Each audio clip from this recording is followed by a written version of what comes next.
Hey, it's Staying Home with Josh Fox, your revolutionary guide to the Green New Deal. I'm going to keep this brief, but it's a complex thing to say. We do have to find new ways to talk to each other. Joe Biden is going to be the president. That doesn't mean we have undone all the hatred and racism and problems in our society. My next guest, Mark Summers, is a voice for pragmatism. And I recorded this interview before I'm recording the intro, so I'm going to have to frame it a little bit. Every once in a while on this program, I have someone who says some things that I don't necessarily agree with. This is one of those times. But I think it's interesting because I think I am personally invested in trying to heal the divides. But I'm not personally invested in doing that in ways that are superficial or Pollyannish or don't take into account the incredible complexity and injustice of this moment. You know, the fact that we don't have healthcare in this country is an injustice. It's not just a mere inconvenience. The fact that we're facing climate change with people getting burned out of their homes and hurricanes like crazy is an injustice. It's not an inconvenience. It's not something simple to solve. The fact that police are murdering people of color in the streets with impunity and not being charged from coast to coast at rates that are higher than during the height of lynching is not something that we can simply say, oh, well, people are having a disagreement. This conversation, I think, is going to be an example of how we do have to try to find ways to come together, but we can't do it in ways that don't take into account the incredible problems we're facing. So please take a listen. And I think this will be somewhat of I'm trying not to be combative in this conversation, but I'm trying to at least say these things are not going to be easy to do. They're going to take all of our strength. Everything I'm going to do on this program from now on is going to be about how do we transform our country away from the lies and injustices of the Trump administration. And I would also love to transform our country away from the tone of total insidious, vituperative nonsense, mudslinging, name-calling that exists in America right now. But I don't think we can simply say, all right, well, we're going to shift our tone and therefore everything's going to go away. Or we can simply say, well, we're going to come together, and now things will be better. That is not the truth. So I think this interview underlines the depths of the crisis and comes at it from, I think, one point of view, which is my guest's, that is a little overly simplistic, but very well-meaning. So this is a show about how to deal with the simplistic and well-meaning and how to try to educate people that these problems are not so simple. Stay with us. Thanks. Welcome home to another edition of Staying Home, your revolutionary guide to the Green New Deal. I'm Josh Fox. My guest is Mark Summers, who is a self-defined pragmatic futurist, which I love this idea of being pragmatic about the future. One of the slogans that I was hoping we would achieve in this wave of activity was make the future great again, or at least take the future back from those who have held it hostage. And when I think about that, I'm talking about from the perspective of climate change. Obviously, if we don't take on the fossil fuel industry, if we don't take on their proponents and their instruments in government, we have no future. So first, why don't we start off, because you're doing a kind of really fascinating project, a really fascinating new idea that we want to talk about. But first, before we get into that, what is pragmatic futurist? What is pragmatic futurism? Is this, I know Italian futurism. Different. I have always been looking towards the future and what are my preferred futures and what are we capable of creating at our best. And at the same time, I've come to realize that it's not just one side that's going to make that future. It actually has to include all of us. And it doesn't need to be a compromise. I think the notion often people have is that if they don't get it their own way, the other side will get it their way, or there will be a dirty compromise. And I'm saying that there's actually another possibility, which is to turn away from the argument and towards one another, away from the argument. This is, I think, a very important notion, and I think it's going to have to be one. I mean, look, obviously, since Joe Biden has become the president-elect, which we all wanted, which we which I've been very outspoken about this on this show, and I've taken a lot of heat, not from the Trump supporters. They're not even talking to me. I've taken a lot of heat from the left. And I think that, there's the name calling that's happened, sellout and shill and bootlicker and, brunch liberal. But the whole point is that there has been this extraordinary anger, and I understand the anger. I'm incredibly angry. I'm angry that our planet's being held hostage by fossil fuels. I'm incredibly angry that racism is at an all-time high in America, and violent racism. I'm incredibly angry that none of the Democratic establishment that we wanted to defund or abolish or change the police has actually taken root. I'm angry. But I don't know that kind of vitriol, that sort of venal spewing of name calling or labeling of people is helpful. I think that we all have to find new ways to speak to each other, because, as I've been saying over and over again, Donald Trump and the presidency determines the national mood. The president does a lot of things, but one of the things the president does is he or she, I should say, determines the national mood. And the mood has been one of anger, vitriol, lies, slander, constant name calling. And I think we have to rise above that. So tell me more about this idea of what we have to do now. Because you've just written this piece in Newsweek. Talk about the piece first.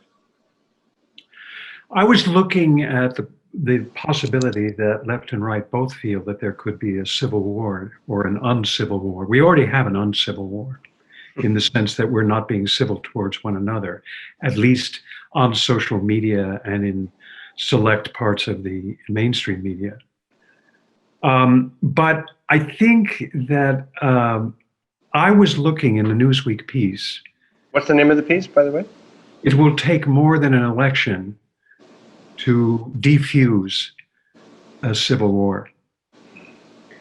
What I'm saying is that I think, first of all, that we are cooperating far more than we realize. And it is so routine that we don't notice or appreciate it. For example, we are delivering food and packages to one another day in and day out. And we are not asking each other, did you vote for Trump? Did you vote for Biden? Not only that, but we're thanking each other. We're generally treating each other courteously. I don't believe that just because I'm in Northern California, I live among angels. We are actually all better towards one another in person than we are on social media or in political discourse. So that's the first thing to realize, is that we are actually treating each other pretty well. It's not something we could learn to do if we become better. No, we're doing it. We're already cooperating in very complex ways. Secondly, there is a kind of a problem-solving convergence that's going on, and I think it's in the American spirit. In fact, the only school of philosophy other than transcendentalism that was ever really American is called pragmatism. And Americans are, by and large, a pragmatic people, not an ideological people. We're not like the French, for example, debating endlessly certain kinds of abstract concepts. We're very concrete. Oh, but I love those French debates. I love those French debates. I do too. Existential. It's a cultivated Jean-Luc Godard is my favorite filmmaker. It's like, But anyway, sorry. Let's say yes. It's true in America. We are not French. We are not nearly French. The French go on a general strike if the espresso is cold. You know what I mean? It's like, oh, ooh la la, this is such an inconvenience. Shut the entire country down. I have to say, you're tuning in to Staying Home. We'll be right back. You're tuning in to Staying Home, your revolutionary guide to the Green New Deal. I'm Josh Fox. My guest is Mark Summer. We're talking about what does it take to avoid a civil war that we're already sort of in many, many ways. In many ways we're not in, but that it will take more than an election to change the way this country operates. So let's, his recent piece in Newsweek, we're discussing how to take a pragmatic tack on the future. Yeah, so here, you know a good deal, having done Gasland and worked on renewable energy. I have too. I've been in renewable energy for more than 40 years, almost half a century. My wife Since and the I, beginning of renewable energy, then. yeah, yeah, we moved off the grid in the late 70s and used the first generation of solar panels. Guess who manufactured those? Arco and Exxon. Yeah. They were doing it for their offshore oil rigs. And what I have found is that renewable energy has come of age. And interestingly enough, it's during the pandemic that the great switchover is beginning to occur. Now, what's happening is that in an unreported way, I follow the industry itself, so I know what's happening at ground level. And what I see is that there's this absolutely remarkable shift on the part of very unsentimental business people. Big companies are shifting towards renewable energy because it's the cheapest form of new energy. Solar and wind are now the cheapest. And so what you see is it's almost like the table has shifted and it's all sliding in the direction of renewable energy now. There's still resistance in state legislatures and in Congress, but the actual deals are being made on the basis of an unspoken collaboration across sectors. So in the public sector, you have states and cities and counties issuing renewable portfolio standards and emissions standards and trying to reach zero emissions by 2035, 2040, sometimes 2050. And this is happening not just in California and Massachusetts and New York, it's happening in Kansas. It may not be happening with the same portfolio standards, but what's happening is that the same patch of the heartland from the Dakotas down to Texas, that is the oil patch, is the wind patch. Right. Yeah. From the Dakotas down to Texas, you have a practical hurricane going constantly. And what's happening is that... Well, that's true. Actually, when I interviewed Lester Brown 10 years ago of the famous book Earth 2.0, he made it known to me that it's been known for 20 years. And this was 20 years from 10 years ago, that North Dakota, Kansas, and Texas, just those three states, North Dakota, Kansas, and Texas, can create more energy from the wind than all powering everything in the United States, including our fleet of 300 or whatever is 200 million cars, right? Just those three states, North Dakota, Kansas, and Texas. And when I was in Texas, you see the windmills everywhere. And Dakota, I visited when we were doing a report for the Black Hills fracking range that's out there, the oil shale that's out there. When we were reporting on that at the Native American reservation, there was a young man who was Native American who was developing his own wind business. So many of these states, which we think of as quote unquote red states or energy producing states, are now vying for this renewable energy future. And there's more than enough wind there to power everything that we do in the US, period, end of story. Amazing. And one of the things that's happening now is how do you get all of that energy that's being generated by wind in middle America, in the heartland, back east to where most of the population is? Well, one interesting thing that's just starting to happen is that they're figuring out how to underground it right alongside rail lines, rail line right-of-ways. It's right beside, and they're going right under the Mississippi.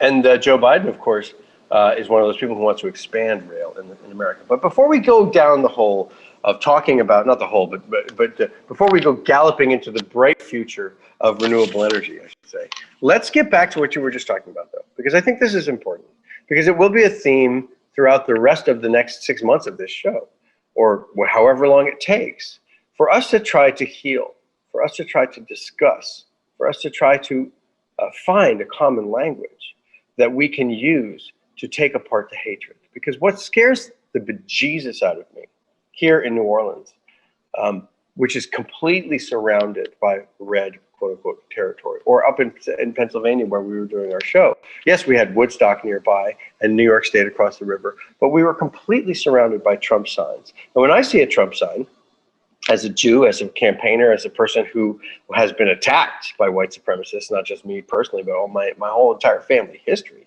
murdered by the Nazis, I see a hate symbol. I see a Confederate flag. I see When I see a Trump sign, I see a symbol of racism. And that is physically and mentally and emotionally, psychologically disturbing to me when I see that. So much so that I feel like I was being trauma inflicted upon me just walking around or driving around up there. And I'm sure that many people of color, black people, people of all races, feel the same, feel that they are being physically assaulted when they see those signs. And you're talking about a new pragmatism. Talk about how this idea addresses that.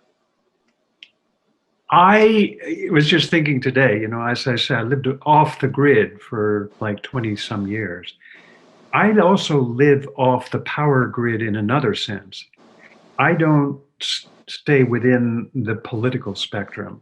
I move off it, and I think that in order to get to a better place, we have to move away from politics to the extent we can, particularly national politics, because it is so abstract in some ways.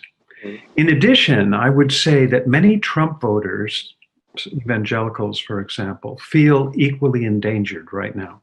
I'm not saying I'm not an evangelical. But feel endangered by what, though? They feel that their world, their values are being destroyed. They feel an existential threat in the same sense that we do. The odd thing is, the irony is that there's as much of a sense of encirclement and of loss and of fear of the future on the right as there is on the left. But what I want to do is move from the abstractions of politics, just a minute, Josh, towards common projects. Common projects, that's very different. So you take it down to the local and the regional level, right there in Pennsylvania, for example. And I'll give you one big opportunity we have that Republicans and Democrats are both supporting at the local and regional level. And that is there are over 2 million abandoned gas and oil wells. Fracking produced a ton of them. They're abandoned now. They didn't last long. And no, they did not. And as we knew they would not. We forecast that they would not. I heard somebody in Pennsylvania said that it's a 300-year industry. No, it's not. It's about a 3-year industry. But in any case, what we have here is a huge problem because they're all leaking methane, which is 20 times more potent than CO2. It's 100 times more potent than CO2. Yeah, 100 times on the 20-year time frame. In the 100-year time frame, which of course we don't have, it's 20 times more potent. But in the 20-year time frame, it's 100 times more potent. So yes, It's a huge, huge problem. It's huge. Now the interesting thing is, it's a huge opportunity because the very people who drilled and maintained those wells have the skill sets, and they're on the site. They don't have to move. And they don't have to be very much trained to do the capping of them. Each one is $300,000 to cap, and there are 2 million of them. Do the math, and pretty soon you have about. Well, who's paying for that, though? Pardon? Who's paying for that? Well, who should pay for it is the companies. But the companies are going bankrupt. So it's likely to be a combination of the companies that are surviving and the taxpayers. Nonetheless, it is work that is perfectly suited to such people. My sense is that it's not that they so much loved coal. They were dying from black lung. It's that coal enabled them to have some kind of living wage for a number of years and some sense that they were contributing to the economy and society. This is Staying Home. We'll be right back. You're tuned in to Staying Home, your revolutionary guide to the Green New Deal. I'm Josh Fox. My guest is Mark Summer. We're talking about the future. I want to go back to an earlier point that you said, though. Evangelicals feel that their world is crumbling around them and that they're being encircled. Is often an excuse for racism, is an excuse for hatred, is an excuse to destroy immigration, is an excuse to control women's bodies. Using that fear as saying that it is somehow legit, that it's okay to have a racist ideology, is the same as the fear that we have of climate change. I would suggest that one of those fears is actually founded in practical solutions, and the other one is rooted in 400 years of injustice and colonialism, and that injustice can't simply be looked away from and said put it on an even footing with those who are saying we're being murdered by the police, whereas other people saying like I don't feel comfortable sitting next to a black person in church. Those are two entirely different sets of ideological parameters, and it cannot be equated. They can't. You can't say that the Nazis who were afraid of losing white supremacy are justified in their opinions. You can't. That's morally bereft and corrupt. There has to be a way to be. I understand what you're saying. Let's get to work, but there does have to be a way to address the deep-seated problems, because the Green New Deal is not about solar panels and it's not about wind turbines. It's about justice. And justice is a concept that requires truth. So you can't just simply say, okay, we're going to see these things as equal, and therefore everything is fine. Let's get to work on some projects. That I understand that there's anxiety and tension on the right, but the anxiety and tension on the right is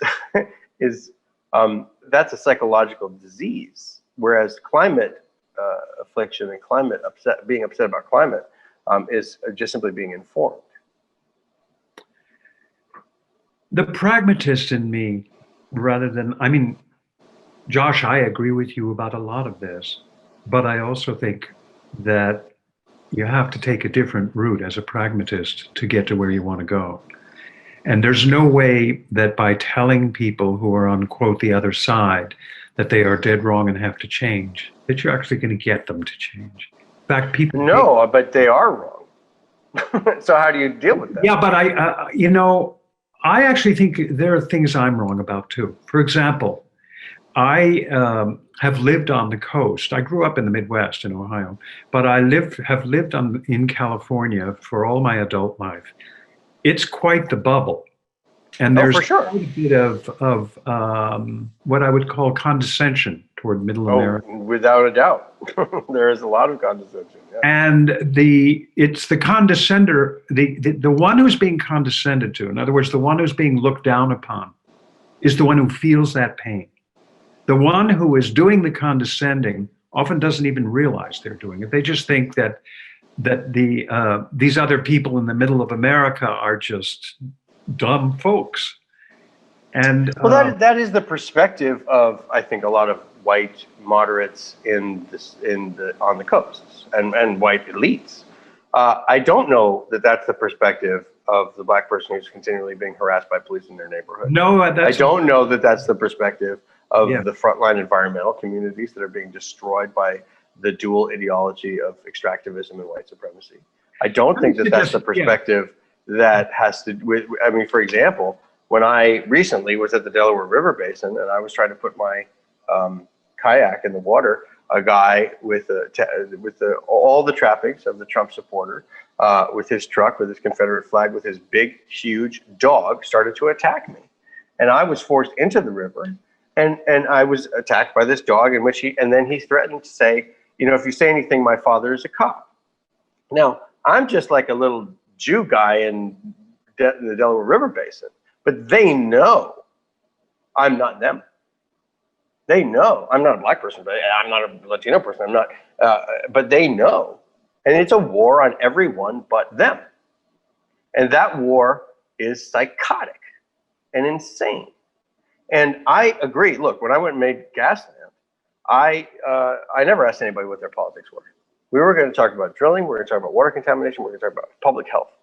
And because of the tone of that film being so open, I think that was very important to us creating a coalition that ended up defeating fracking in upstate New York and many other places. However, they tried very viciously to push that culture war back onto the project, which of course it wasn't really ever about. But the truth of the matter is, we have 70 million people in America who just voted for someone who's an outright racist and who's lying all the time, and who is saying, back the police, at a time when we have rampant police brutality all across the nation that we are all seeing very clearly. So how, I guess what I'm saying, pragmatically, I understand that. But what I'm interested in is trying to have the conversation, because the conversation needs to be had, right? It can't simply be about everybody feels anxiety, so therefore we should just put it all aside. You know, I don't disagree with you about any of the specific issues. I had a recent conversation, a really in-depth conversation with a friend of mine who does maintenance in the condo where my partner lives. This is in the Bay Area. And he said to me, do you ever worry that you're going to be pulled over by a cop for no reason at all with a gun? Do you ever worry that your daughter is going to have that happen to her because of the color of her skin? I really didn't have a response other than to nod and say, there's no way I can know what it's like to be you. So I'm not minimizing that at all.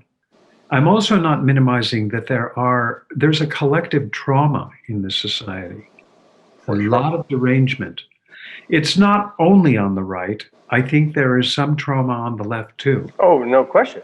There's a huge amount of trauma on the left. I don't think that trauma always leads to the best decision making. I think it does often lead to a lot of people screaming at each other and getting in each other's faces, and often overlooking the truth for the sense of rage that people feel and the sense of projection that they have.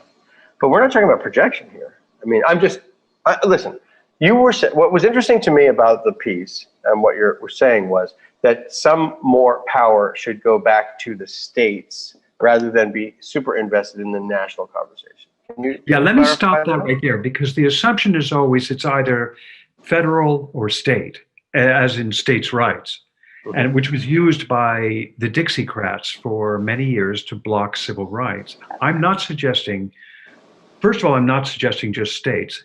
Cities all over the country, in red states like Texas, for example, are all blue. Even the suburbs are now blue.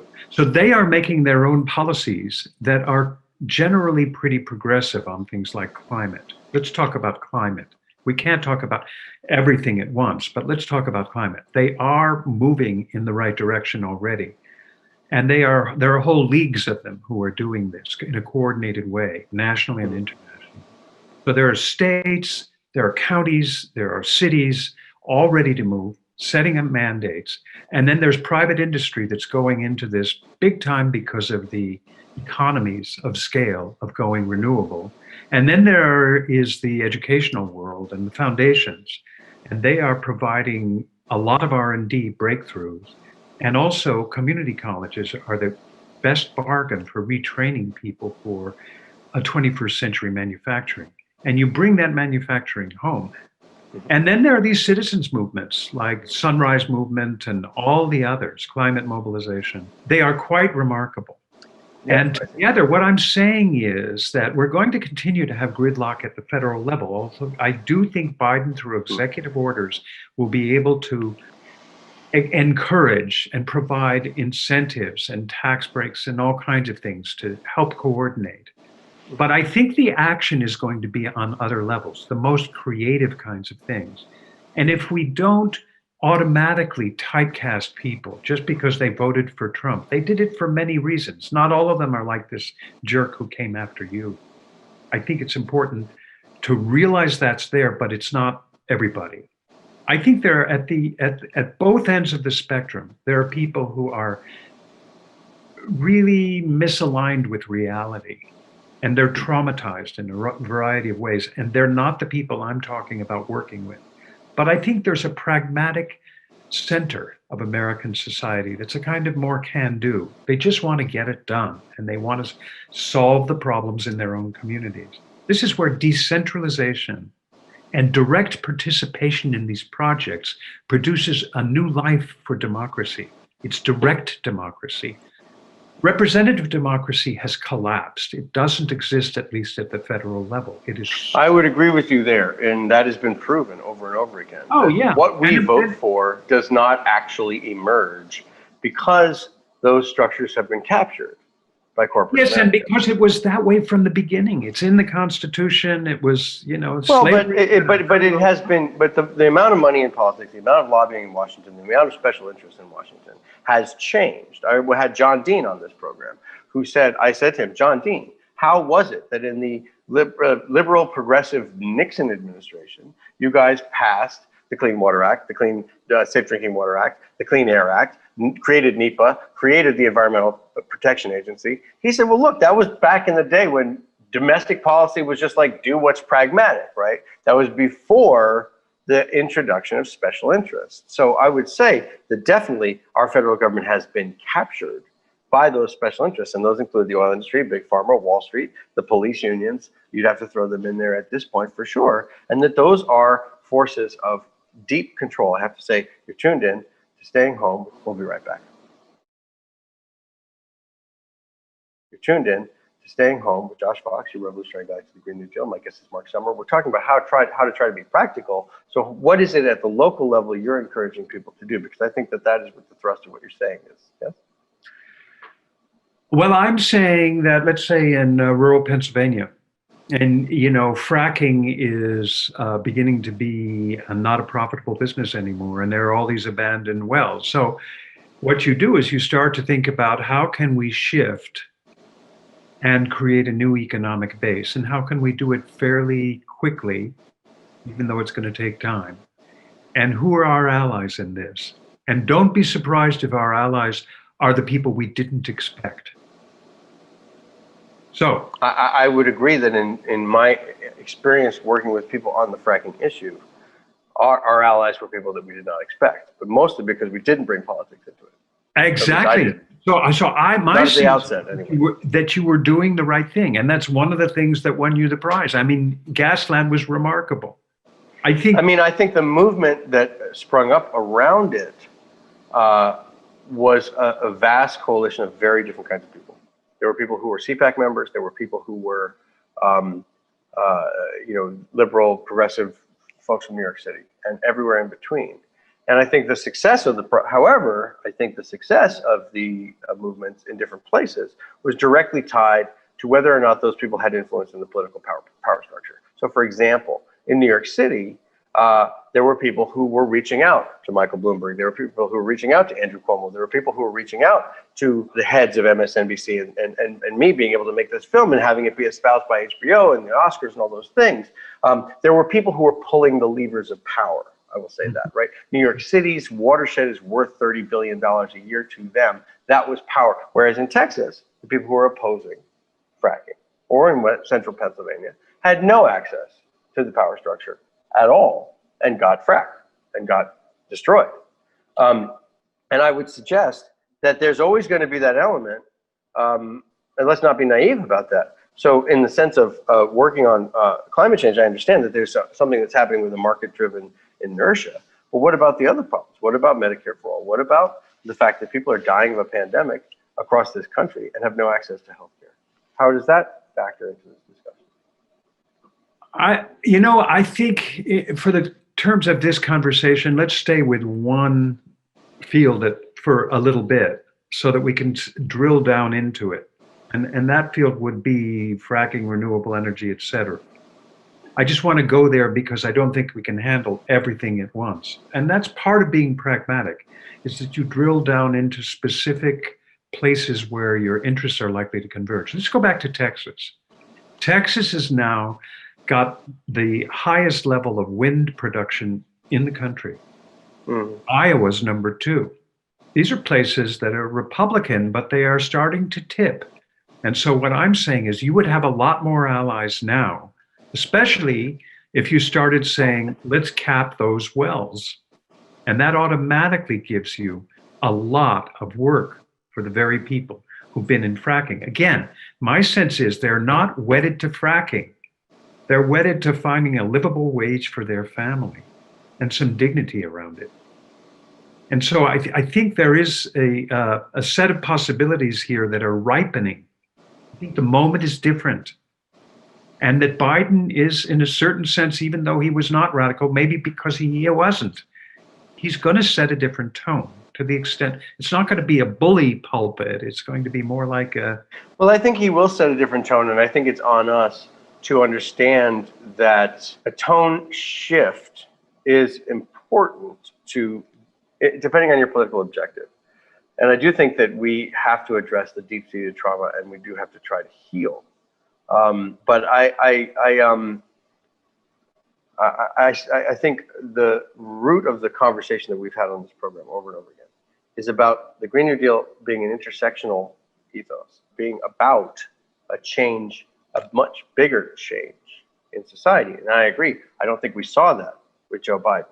Had Bernie Sanders been the nominee or someone else, I don't know that we would have, who knows what would have happened? Nobody knows. It's clear that the Trump folks did not experience fatigue, that they were entrenched, that they were dug in, and that the difference was made by people of color voting in the cities in overwhelming numbers. Milwaukee, Philadelphia, Detroit, Atlanta, Phoenix, right? That's what changed this national mood, right? So why is it not then you take those people who put us over the top and say, all right, what is justice to you, right? What is pragmatic to you, okay? Instead of, let's say, take the Texas example or the Pennsylvania citizen example, I want to know what is pragmatic to those black voters in Philadelphia, to those voters in Detroit, to those voters in Atlanta, because those are the ones, those are the people who came out, even though they knew, for the most part, their agenda was not going to be fulfilled by a Biden administration. And they came out and said, no, no, no, this is too much for us to take anymore. We can't do this anymore with Donald Trump. So I would suggest, and unfortunately, we're very near the end of time on this program, that orienting what is practical and what is pragmatic is also a question of who's saying it's pragmatic or not. Who is saying it's pragmatic or not? Because it's much more, because for white people in the suburbs, it would seem scary to not have the police. But if you were to abolish the police and very pragmatically address the problems in society and say, you know what, we want a force of people who are going to maintain order and control and law that aren't armed, that aren't from out of town, that are people who live in our neighborhoods, they're people who look like us. Community policing is one of the things that we talk about when we talk about abolishing the police. When we talk about defunding the police, right? When we say that the police are an invading army in our neighborhoods because they don't live in the places that they're policing. And they come in with these attitudes, and they're the ones who have the guns and the book of felonies in the back of the police precinct that can lock you up for 25 years. So I would say, please do factor into this idea of what's pragmatic. Who is actually talking? well, first of all, you have the, when you decentralize and you take it back to the local, the state, the community level, it's for that group of people with all the representation of people stepping in, people of color, et cetera, to work through what it means to be pragmatic within that context instead of the national context. Now, it's various kinds of aid will come from the national, but I think by and large, we need more face-to-face time. We don't have FaceTime right now. We have social media, which exacerbate the problem. But I also think we should try to avoid putting each other into preconceived and prejudged positions, and instead look for what are your interests. There's a big difference between positions and interests. And when you're trying to get to yes, as my friend Bill Urey talks about from the Harvard Negotiation Project, you really focus in on interests and you move off your position.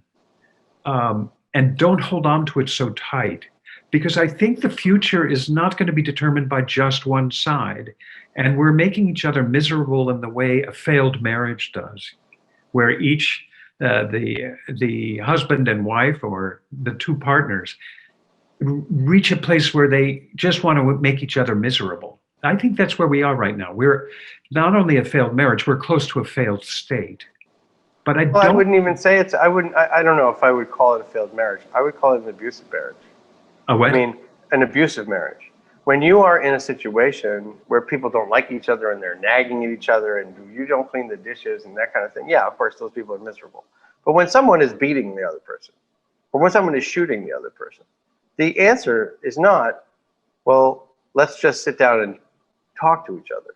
The answer is no, you get it far away from that situation and you administer this idea of justice, which is to say, and I have had friends of mine murdered by their spouses, and most women, right? So when we're talking about the metaphor of this being an unhappy marriage where we're making each other miserable, again, I would suggest that that's a little mild for what's actually happening here. And unfortunately, we have 1 minute left. Is there a final plea for pragmatism? I mean, I agree with you that we need to be pragmatic. I just think maybe take a look at the extremes of what's actually happening right now. At the extremes, I don't think there's much room to work, but I think there is a very large part of the American public that is growing tired of the argument. But I have to say, while I agree with you on virtually every point you're making, I also think the future will not just be made by us. And it's not just a matter of splitting the difference. Well, who's us? I'm not a compromise. Who's us?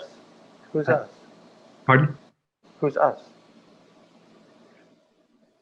Well, us on one level is people like ourselves who have certain progressive feelings, but I actually think the us is as many people who are ready to join in solving problems rather than exacerbating. And I think we could reach a tipping point here where there's a certain exhaustion, a war weariness, you might say. I'm not saying it's absolutely going to happen. I'm saying we have an opportunity, and I'm going to lean on the side that says, put aside the armaments in our arguments and come towards one another. We may not be able, I tend to not believe that we'll get very far by just sitting down and having a come to Jesus conversation.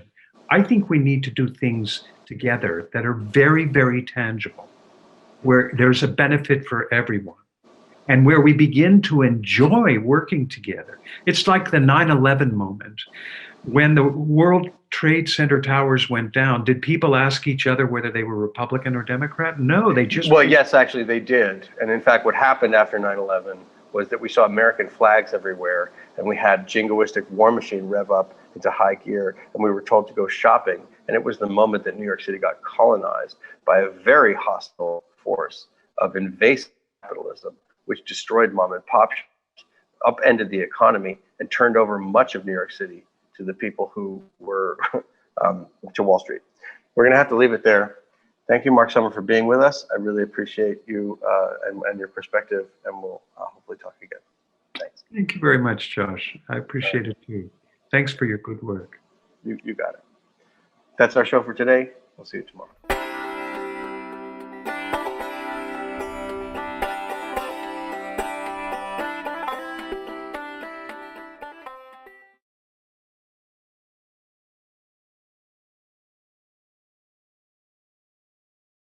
TYT just crossed 14 billion views. Yes, that's the world population, almost ×2. And we have over 19 million subscribers. Too strong.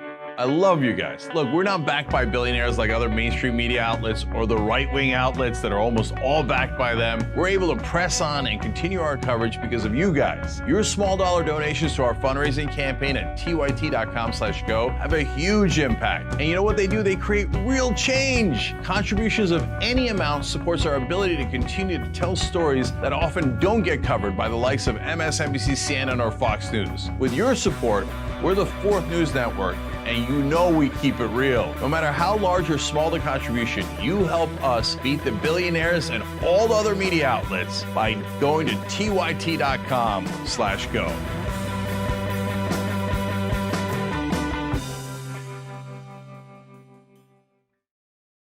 All right, well, the Young Turks special election day coverage dropping. An amazing power panel. Look at this panel. You want to talk about power? Like a smart Destiny's Child. We're all too strong. We start a revolution. Yes, another one. Aren't you excited? Wow. And then the best writers in the country are right there on this. panel, with the obvious this is where it exception of started John. in a lot of ways. Why is he lying? Because these are acts that you can commit with impunity. Most of us are usually in boxer shorts underneath. I went with the pants today. This is the first ever power panel with Donald Trump as president. We have elected the top Twitter troll in the country. We have to stop pretending that race is not an issue in this country. Now keep in mind, racism had gone away until Barack Obama brought it back. That's right. They want to protect life so much that they want to ensure that insurance companies don't cover your maternity care.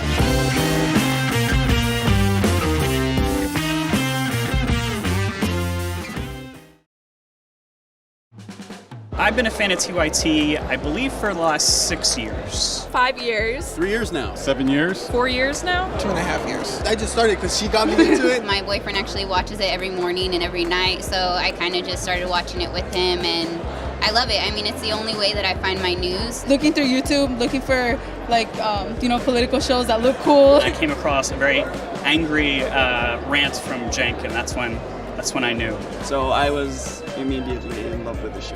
And then I haven't missed a live show since then. 10 times a day, I watched the show in the morning. Whenever I had a bad day at high school, Young Turks. Man, Cenk is just so blunt and honest, and I love the honesty, and there's no BS behind the news, and they just tell everything like it is. There's nobody censoring him. There's nobody there to say you can't do this, you can't say that. That feel of authenticity makes it seem like what they're saying is true. I feel like I get the real story from the Young Turks. I am TYT. I am TYT. I am TYT. I am TYT. I am TYT. I am TYT.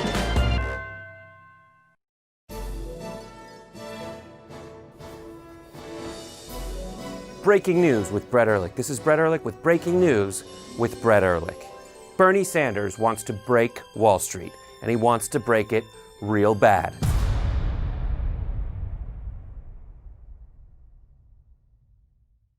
Our system is inherently rigged against the will of the people. They have 50% of the vote, and in a democracy, they should have 50% of the seats. But if you live in an insanely gerrymandered district, your vote functionally doesn't matter. We drew the map in a way that even though we get 50% of the vote, we're gonna get 13 out of the 18 seats. You don't actually have the ability to translate the will of the voters in your area into actual government policy. They should not be allowed to gerrymander these districts. We should actually have a democracy.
Welcome to TYT's The Conversation. I am your host, Adrienne Lawrence, and today I bring you Dr. Cynthia Miller Idris, professor at American University in Washington, D.C., where she directs the Polarization and Extremism Research and Innovation Lab, PERIL, in the Center for University Excellence. Thank you for joining us, Dr. Miller Idris. Thank you for having me. It's great to be here.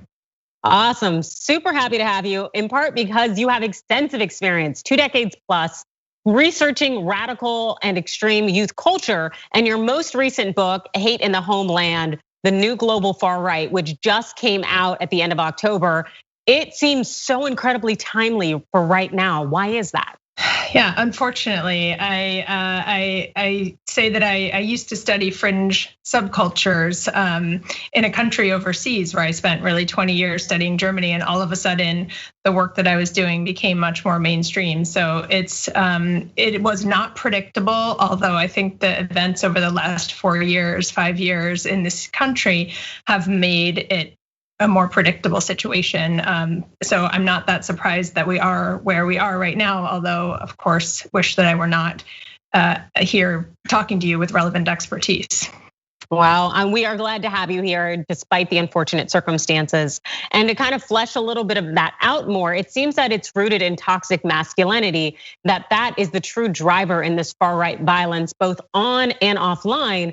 But these hypermasculine traits that we now know to be toxic, they've seemed to always been present underlying. So what is it that's really changed in our society that's made these traits so dangerous for us now?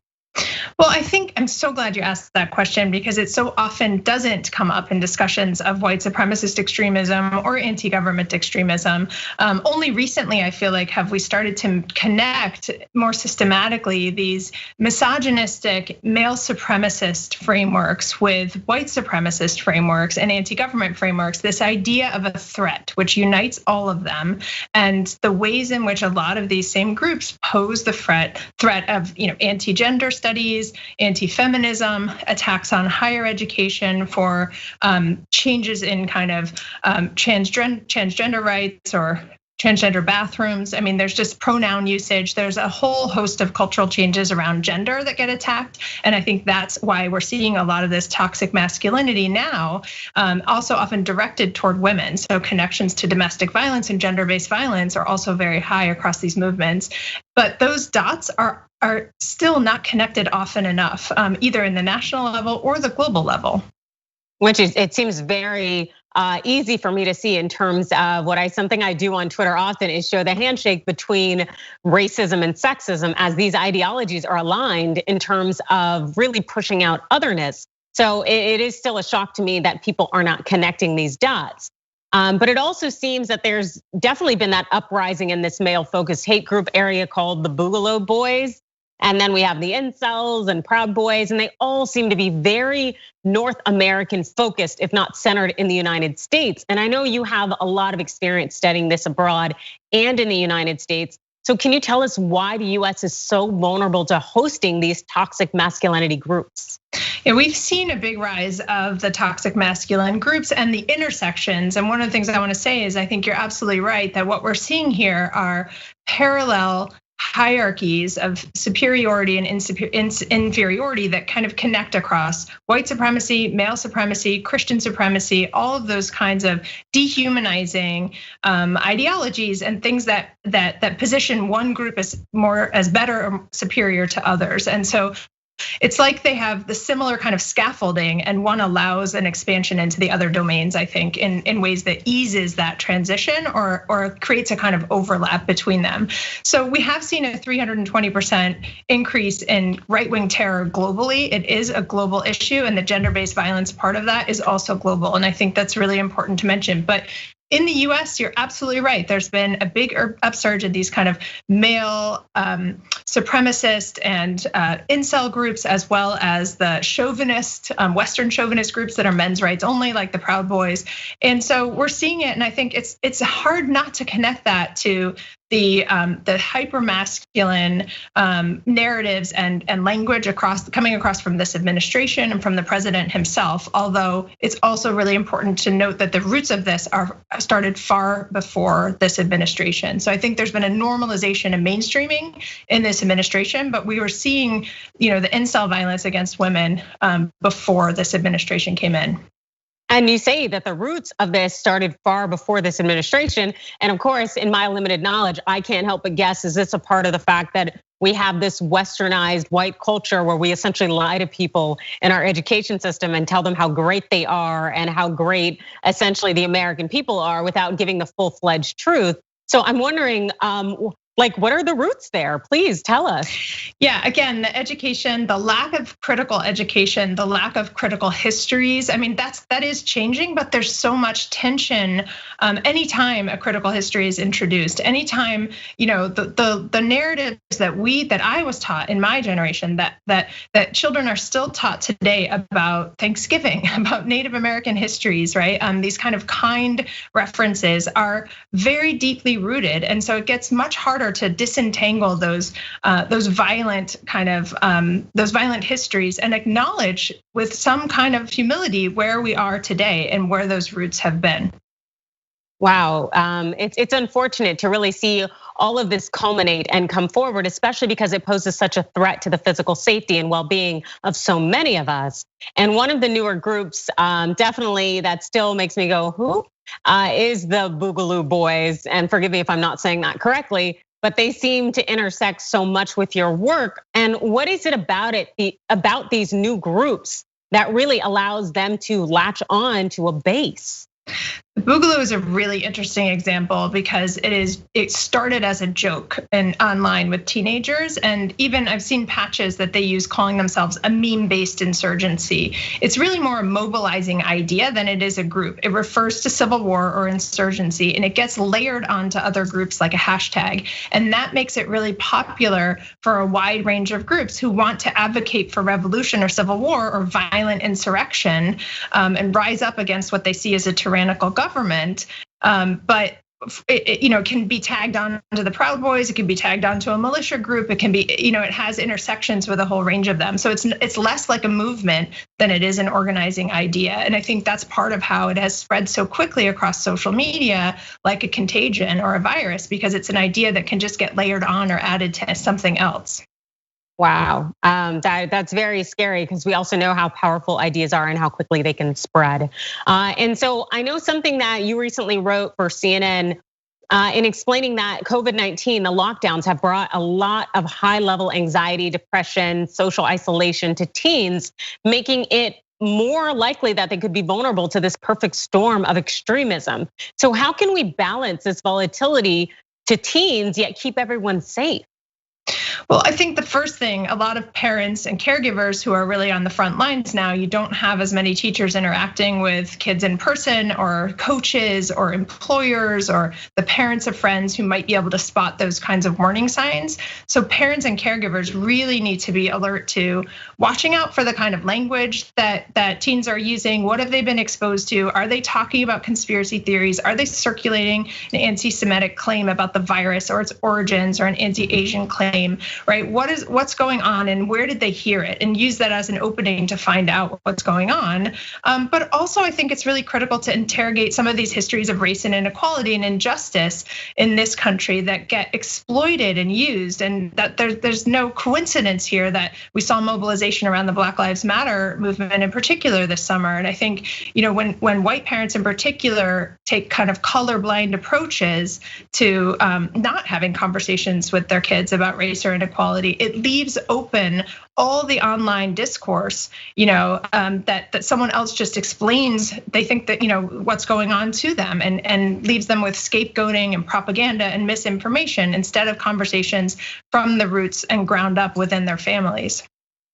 Wow, and I'm also wondering too, and maybe you've covered this in your book, which I think could be very interesting for a number of people out there, but what is the connection with these essentially these far-right groups and also the school shootings that go on that we fortunately had some reprieve from by virtue of the fact of unfortunately having the coronavirus lockdown?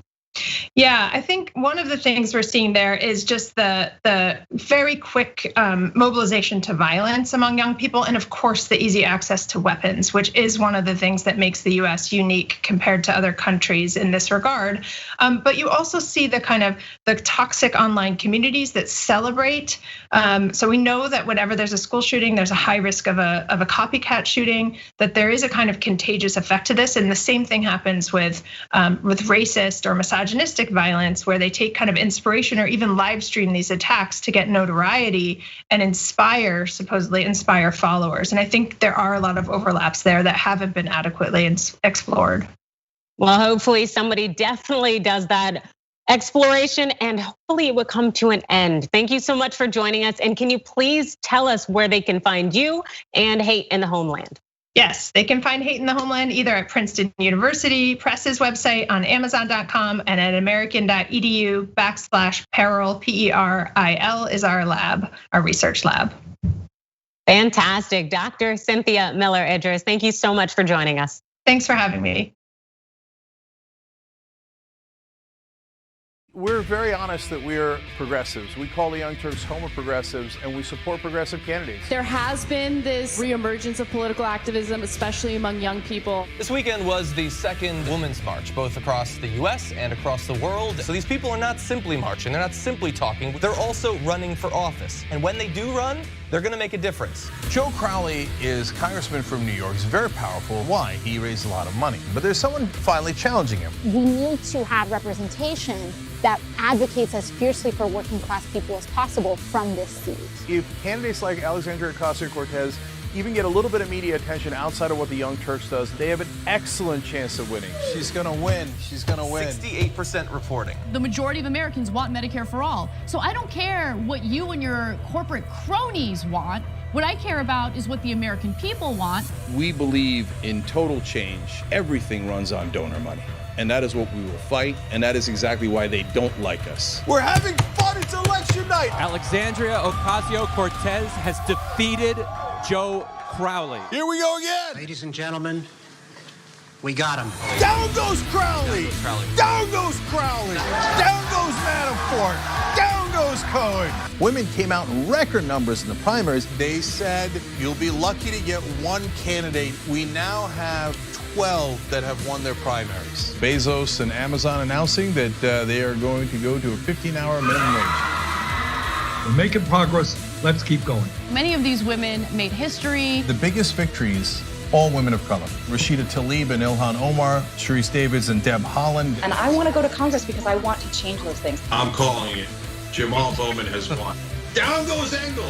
Down goes Engel. For a long time, we have not had progressives in power. It's going to be something to behold. Welcome to Happy Hour, everybody. After a week of soul-crushing news, we break out the good stuff. Good news, good videos, good people, and of course, drink good alcohol. That's the worst thing I've ever had. This is the best show. Full disclosure, we did do a shot right before the show began. It says, let's flamingo. Flamingo. The reason you had trouble with that word is it's not a word. Okay. This is the one of everything. I've got a rash. Could I just put it on that to see if it'll take it off? What did you used to think this was? Bull piss. Drink it, swallow it, spit it. Oh, that's needed after a day like this. Cheers to Brett Ehrlich. Climax. Uranus smells like farts. Because of course it does. This is the worst sketch ever of a perp. But guess what, ladies and gentlemen? They found the guy. This is Sophie's super happy dog story of the week. This dog is so precious and deserves the world. I'm just not drinking that beer. Here's my dog. This is Onyx. Yeah, I would just say that he's exotic because he's not your traditional dog. Still 12 out of 10 because they're all good. Well, if that made you happy, just wait till you see the best thing ever of the week. There is a woman who moves like a horse. Why do I want to go home and like try this? We're actually going to show you the running butthole challenge right now. What's happening? No, that's just wrong. Every way. And we'll see you next time. Hey, Dave. As you can probably see, Skype froze. Frozen crashed. You know, I'm watching that documentary on the Vietnam War, and There was a TV journalist in the middle of some tiny little village in Vietnam doing live TV as the soldiers were burning the Vietnamese huts. And it didn't crash. And that was 1965, and he was in Vietnam.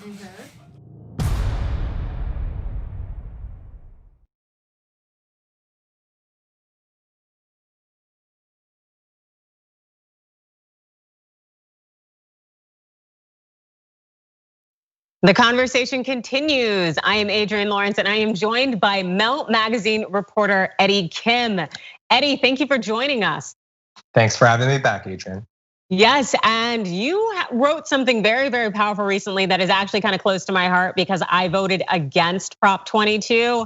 That is the California proposition here that pretty much allows Uber, Lyft drivers, Postmates, any of these app-based kind of couriers to not necessarily pay their workers employee wages. And I didn't think that was awesome, but can you explain to our viewers kind of what your thought is and why you thought that, hey, this fundamentally reshapes how labor is negotiated and exploited? So to talk about the present, I want to go back a little bit to last year. And that's when a California law called AB 5 was passed by the legislature. And what that did was it said, hey, all these freelancers that are basically working full-time, you guys need to be certified as employees, not contractors.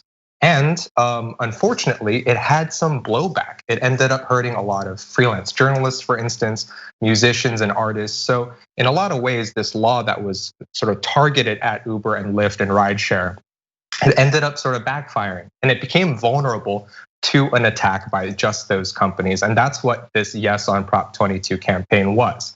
It was Uber, Lyft, and their affiliates like DoorDash, Grubhub, coming together and saying, we don't like AB 5, and we're gonna take this to the ballot. We're gonna petition the voters of the state and get this and let the people vote on it. And unfortunately, what happened was the people voted, and they voted for this campaign, which was making it sound like, oh, things are bad right now, and if you vote for Prop 22, we'll give better wages, we'll give better benefits. This will be more freedom for drivers. It all sounded like peaches and cream, but really what it was locking in was the status quo before AB 5 was passed. The status quo where certain kinds of contractors just don't make the same kind of wages. They don't get liability protections. They don't get insurance protections. So yeah, in that sense, what it did was it took the fight about what the future of employment ought to be. And it said, hey, we're just gonna lock in the status quo. We're gonna keep this third kind of employee that's not full-time, it's not part-time, it's a permalancer, it's a gig economy permalancer. So that's kind of the harms here, is that we tried to stop the gig economy dangers on workers and it backfired and Prop 22 happened. And you know what, I do very much, as I kind of conveyed, I wasn't very much against, or I wasn't very much for Prop 22. And I thought it to be pretty problematic in part because it definitely seemed like it was exploiting people. And so you do raise a good point in terms of now that these app-based companies, Uber, Lyft, Postmates, they don't have to pay their workers kind of these fair wages that are out there. But still, it seems that a stunning 58% of voters voted for Prop 22. So I guess where do you think things went wrong in terms of them seeing it the way that we see it? I think to get at this, the reason why, you have to kind of look at the pros and cons of direct democracy, this ballot proposition initiative, where if you petition enough people and get those signatures, you can get pretty much any issue onto the ballot. That's actually how Prop 8, the ban on same-sex marriage in California, happened. It went to the voters because of a petition. And in this case, you had a petition and the state record-breaking campaign in terms of just funds. It was more than $200 million spent by the Yes on Prop 22 camp, Uber and Lyft and et cetera. So California is an expensive state in which to campaign. That's true for anyone, but especially on issues like this. If you have the money, you get to flood the airwaves with your message.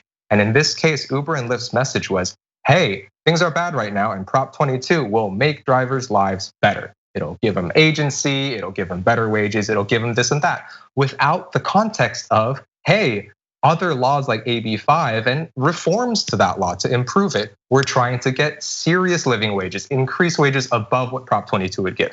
protections above what Prop 22 would give, insurance benefits above what Prop 22 would give. It would provide more workers these benefits than what Prop 22 would give, and that was not part of the messaging, right? Because in political campaigns, you don't tell the nuanced truth, you tell your truth. And so Prop 22 passed, I think, largely on that confusion. Everyone thinks that the gig economy has harms. I think, especially in a state like California, that understanding is pretty common among the electorate, but not when you subvert the message and say, hey, drivers actually want Prop 22 too. I mean, I don't know about you, Adrian, but I think it's pretty gross that people who drive for Uber were getting pings on their phones saying, you could lose your job if you don't vote for Prop 22. I mean, that's a real thing that happened, and there's even lawsuits over that because of how employers can or cannot put political campaigns in front of their employees. But again, they're not employees, they're contractors, right? So we see these sort of holes in this system. And yeah, I think in this case, the message was Prop 22 will make things better, rather than the reality of this will continue exploitation of a new class of workers. And especially in light of the pandemic and the harms of that, the economy, it's a worrisome future. And Eddie, you brought up a really good point in terms of the apps showing these alerts to the drivers. And also I remember getting them myself for Postmates or Uber. And I found them to be very disturbing, in part because I would think that if I were a driver and I worked for that company, I would assume that you are monitoring me in some form or fashion. But also when you do this hesitance of you could lose your job, that would definitely instill a considerable amount of fear in me and make me want to vote, for Prop 22. So I guess how do these companies really reconcile this? I don't think there's much reconciling to be done on the agenda right now. I think this was an existential fight. I think there is truth to Uber and Lyft's claim that if Prop 22 had not passed, if the constraints and regulations of AB5 had remained, that they would have to seriously raise prices and cut employees in the state. I think that's true. But that's also the reality of these tech companies, these gig economy companies that get valued at billions of dollars, but can't turn a profit. It's the reality of an exploitative business model that needs to stay that way in order to remain operational. So, it's not reconciling. The playbook is now set, and that playbook is being taken to federal court. And I think that they don't want to litigate this state by state. They certainly don't want to spend this much on a ballot proposition again. What they want to do is codify this third kind of employment, these sort of permanent freelancers in the gig economy, as an American norm. And I think that's why, in my Mel magazine piece, we call it a serfdom. And I know what a serfdom is. This is not literally that, but it's this reclassifying of human labor and stripping away basically anything but the time that you literally do work as value. And not giving protections and not giving benefits more freely. I think it portends a trend that's gonna go toward other industries. And we've been seeing that for a while now. Absolutely, and it very much seems to be an unfortunate aspect of the American way to see how much you can exploit your workers and get away with it. And when we look at things like these rideshare companies, I look at how much they're paying their CEO. For example, Uber CEO, he made a total of $42.4 million in cash and stock in 2019, yet we can't even get basic wages for drivers. So as someone who may use a rideshare company, it doesn't feel like that's a company I necessarily want to do business with. And so how do you think that this is going to impact these companies ethically now that not all of us necessarily want to be a part of continuing to, give them our money? I think for them, the matter of ethics comes down to, do we have enough customers who think we're ethical? And in America, a lot of times, low costs feel like equality. It feels like freedom for things to be cheap. And I think consumers, including myself, we are very much seduced by how affordable and how nice these rideshare companies, their product seemed to be. And so I think really when we talk about ethics, it's gonna be a reckoning for the consumer to kind of see this as a peek behind the curtain and to understand that these business models are not sustainable and they require breaking people in half in order to stay sustainable. And I think these are trends that can be reversed, but they require a coming together of both consumer and worker to know that, hey, there is something better and we can fight for more, and there will be vulnerabilities and sacrifices in that fight. But in this case, there are a lot of harsh lessons to be learned about what money can do and what politics can do, even though we know maybe that the gig economy should not be around forever. So it's a difficult set of realizations, I think, but an important moment certainly, and not just about California law.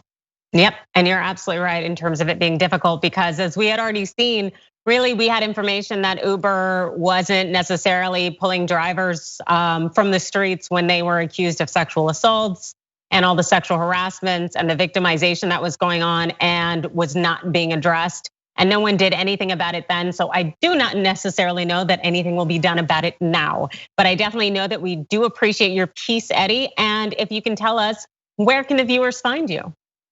Well, definitely check out Mel Magazine at melmagazine.com or at We Are Mel on Twitter. I am Eddie Kim, EDDIE, Kim X on Twitter and Instagram if you want to check me out. But thank you so much for the time, Adrian. It's been a pleasure to talk about this pretty sad thing, but I think there's optimism ahead for the fight against it. Yes, very much so. And thank you so much for giving your wisdom, sharing it, and keeping up the voice. So we appreciate it.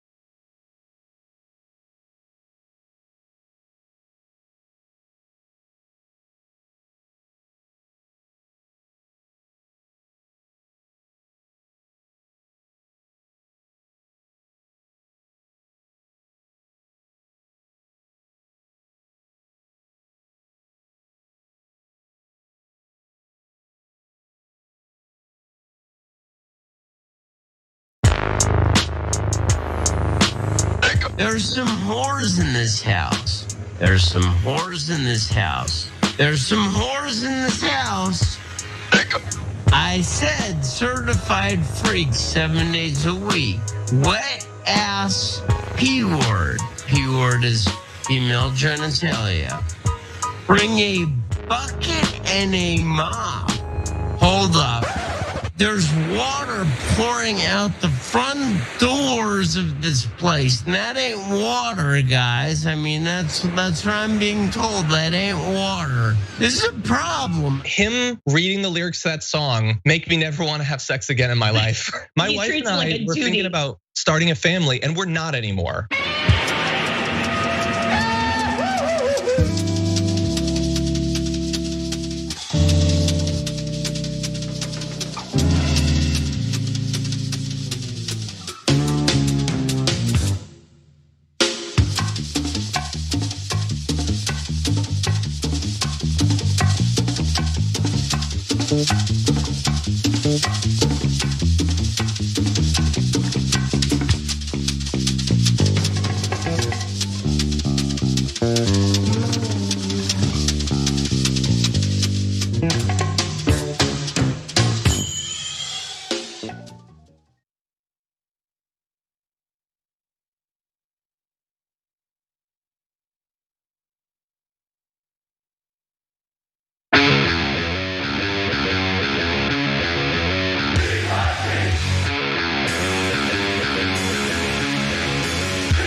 All right, welcome to the Young Turks. Cenk, Uygur, and Kasparian with you guys. I'm in a good mood, ready to rip on Trump as usual. One day we'll call this the good old days. Hopefully one day real soon. And turns out everybody's starting to get tired of Trump's act. Even Mitch McConnell. Jerome's hold. And then of course we've got stories about all the news, including positive developments on coronavirus. What is going on with positive news? Speaking of positive news though, tomorrow, you're gonna love this special. It's called Dr. Cenk, and I will be giving life advice, okay? I will be teaching you how to be happy. How's that for a goal? How to be happy. Tomorrow, you find out at 7:30 p.m. Eastern. Okay, now it's right here, so stay right here. And of course, if you're a member, you can always get all 3 hours whenever you want, dip in and out. If you want, get the Cliff Note version. Anyway, hit the join button below if you want to be a member on YouTube. If you're watching on YouTube, if you're watching anywhere else, tyt.com/join is a great way to become a member. The other way to help the show that is really important is tyt.com/go. That's the campaign we're doing through the end of this year, trying to reach 200,000 every month so we can give you that strong progressive voice as we're gonna do today and as we do every single day. That way it's not our voice, it's your voice. We're amplifying your message out there for you. Let's take a look at the thermometer real quick, see where we are. 66,730, come on, we can get to 67. That way that will be a third of the way towards our goal, while the month is more than half up. Still, that's great. Let's try to get to 67, tyt.com/go. You guys are the best of the best. And I'm sorry, one other thing I forgot to mention about Dr. Cenk. We need you to send in questions. So I'm gonna be answering your questions. It could be about your personal life or just life in general, okay? If you wanna send in written ones, great, God bless. This show is gonna be very interactive. But you could send in videos and we'll try to feature the videos. So that's at go, I know this gets a little confusing, go at tyt.com. Go at tyt.com and look at me doing my dad thing where I actually do it with my fingers. Anyways, and you will type it out on internet and go at tyt.com for video. And I answer questions, you become happy. Okay, anyway, let's get started, Anna. All right, well, over the weekend, Donald Trump couldn't help but finally face the truth. He lost and Biden won in the general election. And he admitted as much in a tweet where he wrote, he won because the election was rigged. No vote watchers or observers allowed, vote tabulated by a radical left, blah, blah, blah, blah, blah, more unfounded lies about voter fraud and nonsense. But the point here is he admitted that Biden won. Now later he ended up backpedaling a little bit, arguing, by the way, this morning that he won the election in all caps. But Trump also later said that Biden only won in the eyes of the fake news media. But in reality, an increasing number of GOP lawmakers are speaking out and saying, no, it's not looking good. Biden won, sorry. Now, meanwhile, federal judges are growing increasingly frustrated with the Trump campaign and the frivolous lawsuits that they've been filing in key battleground states. So, for instance, who wouldn't be frustrated if you're hearing a case that's being represented by someone who sounds like this? You start doing ballots like this. Yeah. So there's Rudy Giuliani, Donald Trump's personal lawyer, who is not getting paid for his services, which makes it more clear that this is more of a PR stunt and a grift by Donald Trump and his campaign. But nonetheless, let me give you some specific examples of certain or specific judges, I should say, who have grown incredibly frustrated with these cases because the Trump campaign has failed to provide any evidence of voter fraud. So it's one thing to file a lawsuit, but you have to provide evidence for what you're alleging in your lawsuit. And again, his campaign has failed to do that. So in Clark County, Nevada, for instance, the Trump camp complained that poll observers weren't close enough to monitor what poll workers were doing. But the US District Judge, Andrew Gordon, wasn't having any of that argument. He responded to that lawsuit by saying, at what point does this get ridiculous? I think we're already there. We're already there. And by the way, Trump has yet to provide any real evidence, providing that there's widespread voter fraud. That's the main allegation that we're hearing from the Trump campaign. And according to ABC News, judge after judge after judge has asked, in essence, where's the beef? We have seen numerous instances where affidavits have been filed only to be immediately pulled back once tested in state and federal court. I would not be surprised that if these baseless allegations continue, judges will begin to threaten and indeed issue sanctions. And that is a statement from Carl Racine, the Attorney General for the District of Columbia. Cenk. All right, so much to talk about here. First of all, Cenk. Yep, can you guys hear me? Hello, can you hear me? Oh, there we go. All right, sorry. I can hear you now. Sorry, technical issue. That's okay, no problem. All right, so first of all, I love the panic of Trump in the morning. So he accidentally concedes and he screams, "I won the election." You can almost hear him crying through the tweet. I sensed tears dropping onto the phone as he was tweeting it. And now it's gotten to absolute desperation. So they're in such bad shape. Trump at one point was like, "Those aren't our lawsuits." What do you mean they're not your lawsuits? That's insane. Of course they're your lawsuits. He's like, "Well, there's a couple other ones too." Yeah, they also lost. They were your supporters, but you have definitely filed lawsuits and you have definitely lost them, nearly all of them. 18 filed in all, 16 are already lost. 2 are not perfectly resolved yet, but emphatically on the way to a loss. We'll give you more details on that in a second. In Pennsylvania, they had to withdraw one of the cases. Why? Because they're about to file and say, "Oh, we didn't have observers in the room when they counted the 682,000 ballots, etc." Then they realize they just can't say it. It's a lie. They've already been, chastised by a judge earlier in a case to not lie about that. So they just withdrew it. They're like, okay, because Trump is used to nothing but PR battles. And so he views everything as, I just lie my way out of this. And losing is winning. Remember, he said when he was bankrupt on 6 different occasions, he told people, "Oh no, that's really good business." And they believed it. And then people gave him more money and more money. After the first one, second one, third one, all the way through the 6th one, they kept giving him more money because marketing does work. It really, in a lot of ways, it brainwashes people. So he convinced half the country that losing all your money was good business. So now, in this case, he's thinking, "Oh, I'm just gonna call the loss a win and I'll just get everybody to believe it again." His problem with that is that you have to go to courts to actually have those decisions overturned, the decision of the American people, state by state, right? And when they go into courts, they're getting laughed or yelled out of court in ways that are unprecedented. I'll give you one expert here and then I want to go back to the judges. Wendy Weiser is the director of Bipartisan Law and Public Policy Institute at the Brennan Center for Justice.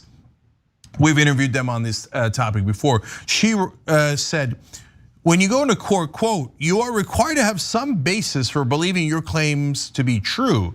It has to be some basis in fact, not just wild speculation. And the bar isn't even that high. To not meet it is very unusual and inappropriate." So the one thing judges don't like is you wasting their time. And so when you but they're like, "Look, we're gonna hear out any case, especially on a national presidential election. But you're gonna come into our courts and then tell us, yeah, we don't have any evidence." It's beyond outrageous. And now the judges are starting to get livid. Yeah, they really are. And just to be clear, the Trump campaign has filed at least 18 different lawsuits in battleground states. And so far, only 2 of those suits resulted in favorable rulings for the Trump campaign. Clearly not enough to undo the margin that Biden won by. But let me give you some other specific examples, Cenk. For instance, in Michigan, Judge Cynthia Stevens questioned attorneys about a sworn affidavit that Republican attorneys had gathered in which a witness said they were told about mishandling of ballots. And so her response to that lawsuit was this: "What I have at best is a hearsay affidavit. If there is something in that affidavit that would indicate that the witness observed activity that would be a deprivation of the rights of poll watchers, I want you to please focus my attention on that. I heard somebody else say something. Tell me why that's not hearsay. Come on now. One lawyer representing the Republican poll watchers in Michigan also argued that coronavirus restrictions meant they were positioned as far as 20 feet back to the point where you can't see anything. And by the way, that's been refuted and they've provided no evidence of that. Judge Timothy Kenney rejected that argument in court where he says, where's the facts about that? I mean, they're just wasting people's time. Plaintiffs rely on numerous affidavits from election challengers who paint a picture of sinister, fraudulent activities occurring both openly in the TCF Center and under the cloak of darkness, Kenney wrote. This is the judge, of course, noting that those claims were decidedly contradicted by an election expert put forth by the defense. Then you move on to Pennsylvania, where, I mean, the situation is just beyond clownish at this point. So let me tell you where we're at right now. So in Montgomery County, Pennsylvania, Judge Richard Haas grilled the Trump's lawyer about, campaign lawyer Jonathan Goldstein at a court hearing last week. He wanted to know the basis for Trump's claims of fraud. And here's what the judge had to say, Jake. He says, I am asking you a specific question and I'm looking for a specific answer. Are you claiming that there's any fraud in connection with these 592 disputed ballots? And at that point, the Trump campaign lawyer says this, to my knowledge at present, no. Then why are you What here? are you doing? Yeah, why are you here? Why are you in court? You went through this whole proceeding, blah, blah, blah, blah, blah, and then at the end, the judge asked you point blank, you're here to prove fraud. Is there any evidence of fraud? No. And remember earlier, we told you also in Pennsylvania, they said, oh, they didn't allow poll observers in. So then the judge asked them, were there poll observers in? He says, yes, there was non-zero poll observers in. What does non-zero mean? Were there poll observers in the room? Yes. Okay, so the one that they withdrew in Pennsylvania just today, they were gonna again claim there were no poll observers, except that's a lie and already got proven to be a lie by his own lawyers in Pennsylvania in court. So they withdrew it and they're like, but we're filing something anyway. They're like, okay, what's your new claim? And they're like, okay, our new claim is that in Democratic counties, they did what's called curing, which is if somebody hands in a deficient ballot in any way that you can tell it's not in a double envelope, it's not signed, etc. You could return it to them and have them return you their one and only vote. And they're like, well, Democrats did that in some of their counties, but Republicans didn't. But legal experts are like, wait, curing is perfectly legal. So why aren't you suing the Republican counties for not helping you in your cause by curing the defective ballots in the Republican counties? Why are you asking to throw out ballots that are perfectly legal? They're like, I don't know. The other cases were even weaker, so we're going with this one. And then people ask, and that's why this will get tossed out instantaneously as well. They say, okay, well, how many ballots does this curing affect? A couple hundred, maybe. Well, Biden won Pennsylvania by 70,000 votes. So even if you were totally right, and the thing that is legal, we retroactively made illegal, you would still lose by a lot. I mean, look at that earlier case in Pennsylvania. 592 cases. They admit in open court that they're lying about it. But even if they had won, you'd still have 69,400 votes left to overturn. So this is nothing but an ego trip for Trump. So he could say later, no, I won, man. I went to court, and if the Republican Secretary of State in Georgia is cheating with Biden, so is the Republican governor of Georgia, and so is the Republican city commissioner in Philadelphia, and so are all the judges, some of which I appointed, and a lot of which Bush appointed. They're all lying and cheating on behalf of Biden. Re-elect me in 2024. That's the plan. Yeah, I mean, it's so ridiculous. And look, Trump is clearly using this as a way to fundraise. We've shared details on that. The nonstop, incessant emails from the Trump campaign urging their supporters to donate money for these nonsense legal battles. And then you find out that the money actually doesn't go toward these nonsense legal battles, goes toward Donald Trump's PAC, which could help him do a number of things, including potentially fund his race in 2024 if he's looking to run again. But there's this debate right now about whether or not what Donald Trump is doing is dangerous. And I don't think that Donald Trump is going to be able to, strong arm his way into the White House for a second term. But I do think it's dangerous in that right now there is some percentage of insane people who totally believe what Trump is selling.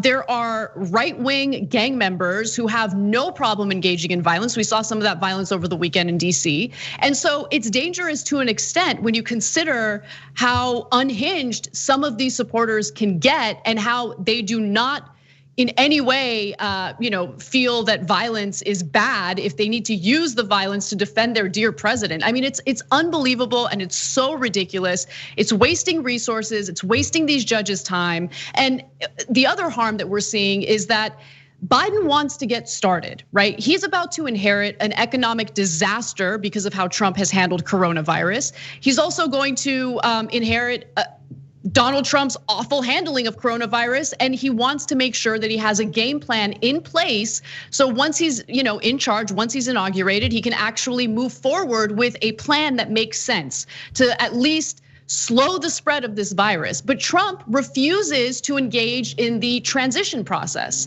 And so Biden isn't able to have intel briefings. He's not able to have conversations with various health experts to begin this process. It's just absolutely shameful and embarrassing what this country is going through because of the man-child who sits in the White House right now. Yeah, and so. But some people. Yeah, sorry, Anna. Look, I'm worried that the longer it drags on, that they will find out of a country of 330 million people, finally one case. By the way, ironically, what they've proven is that election security in this country is way better than I expected. They literally haven't found anything. By the way, if you're a Republican or a MAGA guy and you don't believe me, find one case that they have won, let alone one case that they have presented any evidence in. And so they've lost all of those cases because they couldn't find a single instance. If they find one instance, I'm afraid that he goes, oh, now it's debatable. 1 versus 330 million, it doesn't matter, it doesn't matter. And one of the talking points that his lackeys were going out with over the weekend is how much voter fraud is an acceptable level. In other words, we find one vote that was wrong, we want you to throw out every single vote in the country. In fact, if you listen to that insane idea, there was a guy who voted twice for Trump in Pennsylvania. According to Trump's own logic, then Biden automatically wins the state of Pennsylvania. Now, how could that possibly make sense? As it stands, Biden's already won the state of Pennsylvania. But this idea that one vote invalidates all other votes is insane, but they still haven't even found one wrong vote. But the longer he stays at it, the more that they're digging and digging and digging, and the more a third of the country at a minimum, that's full-blown Trump cult, believes that's it, democracy's in shambles. We got to resort to something else other than democracy because there's a giant conspiracy of brain juice harvesting pedophiles who are fixing the election. I'll never let go of that. A full 50% of the Republican Party believes that the Democratic Party is run by a ring of child pedophiles, and also another 50%, or probably a very similar 50%, think that it is possible that they're also doing child cannibalism and brain juice harvesting. So you think Trump can't get them to believe forever and ever and ever that this election was stolen, and that for that to then grow and fester as a wound that becomes super hard to heal over time? Of course that's what's happening right now, and every day that he delays, it gets worse and worse. Finally, on the legal proceedings, Rick Hasen is one of the top legal experts on election issues. He's at the University of California, Irvine Law School, he's a professor, and he had this quote. He said, at this point, there is no path. He said, Rudy Giuliani can say what he wants and the president can keep declaring that he's won, but there's no plausible legal way this election gets overturned. We're not talking 3 Hail Marys anymore. We are talking done. Even if he threw 3 Hail Marys in a row, it still wouldn't be enough to overturn the results of the election. So there isn't a single rational lawyer in the country who now believes that this election is anything but done. But Trump is still screaming into the abyss and getting a third of this country, and most importantly, over 90% of Republican elected officials are still to this day lying on his behalf, full well knowing, 100% knowing that it's a lie. And they're all doing it in unison because it's no longer the Republican Party, it's the Trump Party. And the fact that this late, 2 weeks after the election, they still haven't broken ranks and they're still 100% behind something that they know for a fact is a lie, shows you the deep corruption of the Republican Party and that it is rotten to its core. And their only governing principle now is, what does Daddy Trump want us to do? It's a sick, sad party. When we come back from the break, I'll tell you why White House Karen is trending. And later in the show, we'll also talk about how Donald Trump is furious with Fox News for actually speaking the truth for once. We'll be right back.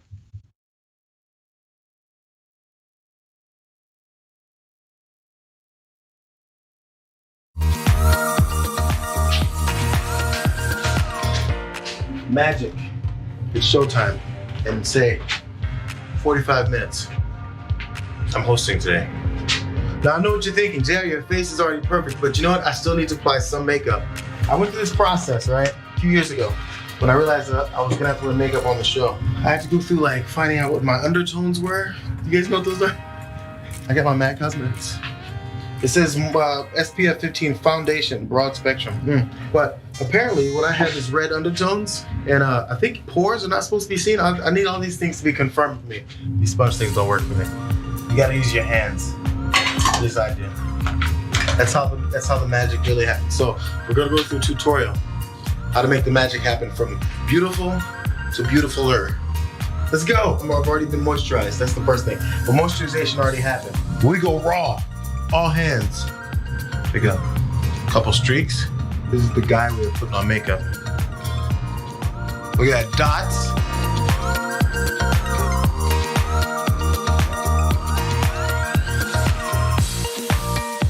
There's some shiny points that generally happen. First of all, here we go. You dust here. I'm putting way too much, but you dust. Oh, get the excess off. You don't want chunky powder. There's like a T-zone, I think, right? Mine is a double T-zone.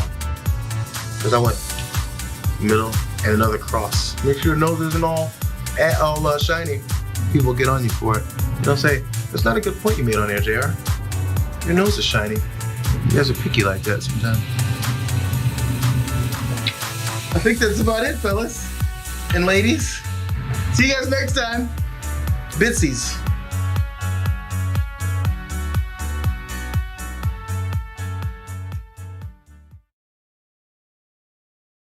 This isn't Anderson Cooper. If you say some BS, I'm not simply gonna let it slide and then move on to the next thing. This is what the establishment does not understand about politics. You can change the conversation. This is my place in that broader revolution. We first have to fight to prove that we are human. We then have to fight for our freedom. Then we fight for our equality. And now we are fighting for our survival because your militarized police force thinks it's okay to shoot us at any point in time. Look at what's happening in society today, and it's hard not to think about what was going on in the 50s and 60s. We're all out here. Just everybody that cares about where this country's going, we're out here. We are going to win this fight. We are going to transform this country. Whoever wins this primary wins the seat. We just took down one of the top establishment Democrats in the country. Down goes Crowley. Down goes Crowley. This is the beginning. What do we got? We got USC in the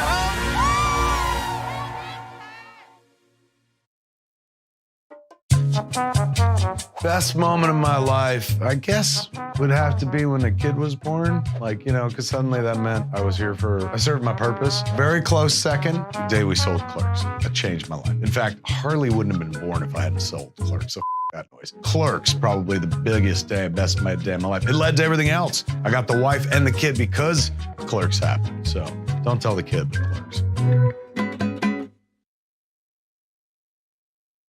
Our teachers are suffering, and we won't even cut 10% of the money going to military contract. The cost of one modern heavy bomber is this: a modern brick school in more than 30 cities. A tiny sliver of the defense budget would pay for 395,000 teachers. We're talking about the future of the country. We're talking about the nation's youth and making sure that we are competitive globally. And the only way to do that is to make sure that we provide quality education for our young people. You start doing ballots like this. All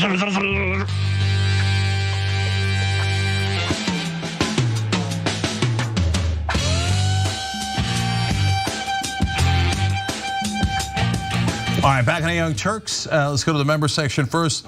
No More Trigonometry says, Dr. Cenk, the gift that we didn't know we wanted, but nevertheless the gift that we need. Dr.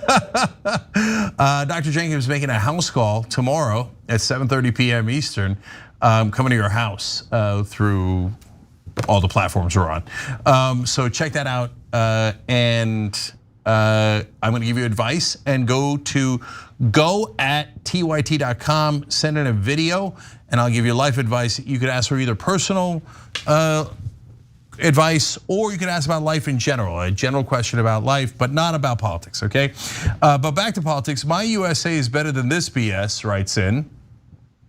Cenk's prediction comes true again about the concession, non-concession. It's like shampoo directions. Trump concedes, unconcedes, cries, and repeat. So I said he would do it several times. We're on the board. We've got one concession and unconcession. Now, let's see how many he piles up. I'm gonna go to Super Chat here. Jenna Whitney says, what a nightmare this has become, exhausting. Jenna, we're all right there with you. Just get out already, for God's sake, and end the madness. And Leith Kristen Merrow with a wonderful donation on Super Chat. We really, really appreciate it. And I'm gonna give shout outs to Twitch folks right now, people who gifted subs. Who's leading the pack? As always, Obi Mom Kenobi gifted another 10 subs. I'm the K got 3 months with Prime. Remember, if you have Amazon Prime, it's free for you on Twitch, but we get the revenue, so it's a giant win-win. Check that out. And look at this, John Irola gifted a sub. And then Dragon Squad First Class gifted 2 subs. And then Depressed Progressive gifted 5 subs, and then donated 800 bits. Your depression is leading to our optimism. You got to change your handle. I don't want you being a depressed progressive. I want you to be a happy one. Lucky for you, Dr. Cenk's making a house call tomorrow, so make sure you watch that. All right, Casper, what's next?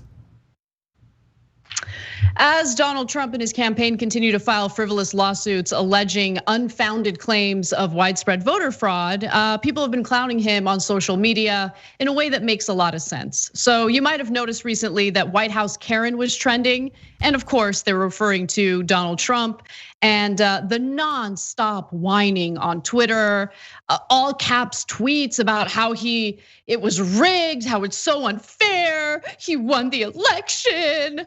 And so here's some fun memes that you might have come across. Here's one of my favorites, where you have Donald Trump's face photoshopped on the body of, one of the wife in that couple that decided to pull out their guns once they saw protesters in their neighborhood. Stop counting is what the meme says. Then you have the typical Karen haircut in the next meme, where Trump is called President Man Karen. I need to speak to the manager of Twitter. And then finally, the famous hairstyle from Kate +8. And this meme says, I want to speak to the polls manager. I mean, it's funny, but it's also embarrassing for the country, what we're experiencing right now. His juvenile behavior, his nonstop narcissism, and the fact that he's willing to do anything and everything if it, pleases his ego, his self-interests.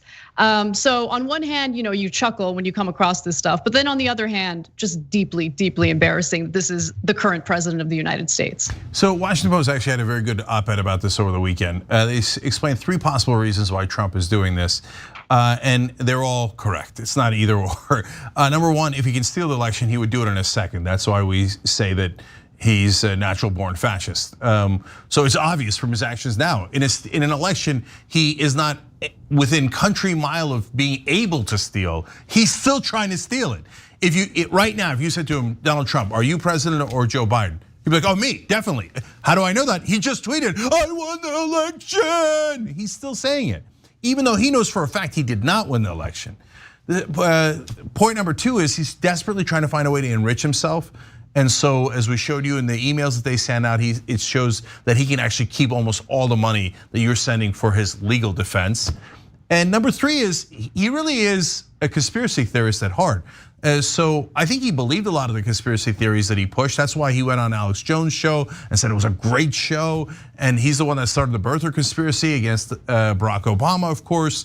And so I think that he's dumb enough to think, yeah, probably the Republican Secretary of State in Georgia, the Republicans in Georgia are helping Biden rig the election, and all these insane conspiracies that aren't even close to true. And he's not smart enough to actually read any of the details and put his best case forward. He just throws stuff up against the wall. It'll be outlandish. It'll be beyond ridiculous. He'll retweet it like, what do you guys think? Did the aliens maybe steal the votes?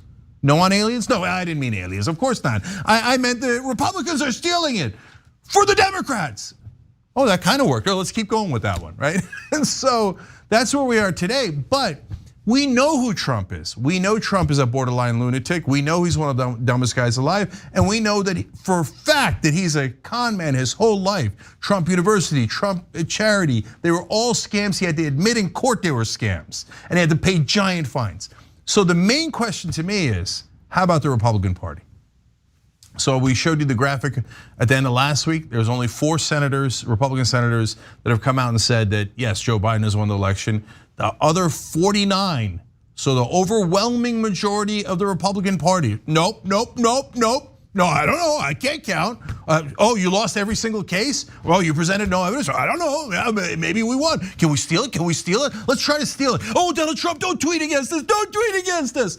So Langford from Oklahoma, at the end of last week, we shared with you guys, he threatened saying, I'm gonna step in if by Friday there's something hasn't happened here and make sure that at least Biden gets the intelligence briefings.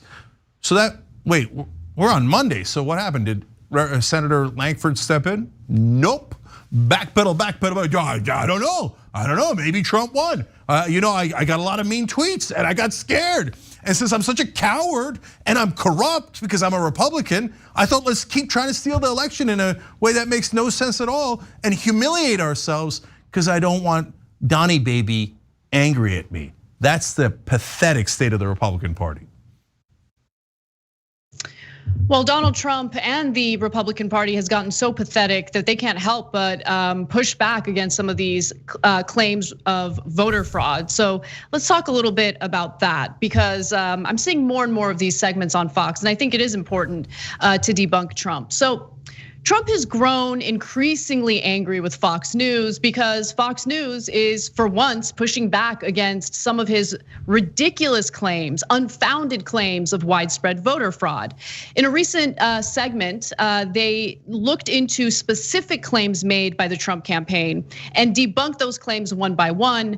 And following that segment, of course, Trump tweeted a bunch of nasty things toward Fox, which we'll get to in just a second. But first, let's watch the video. The president says observers were not allowed in the counting rooms. Is that true? That's totally untrue.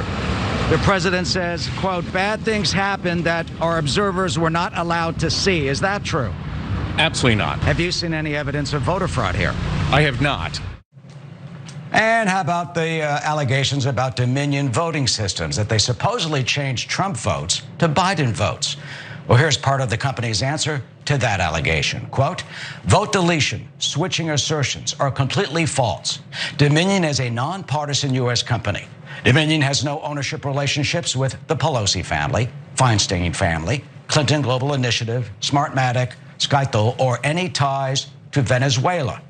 Dominion works with all US political parties.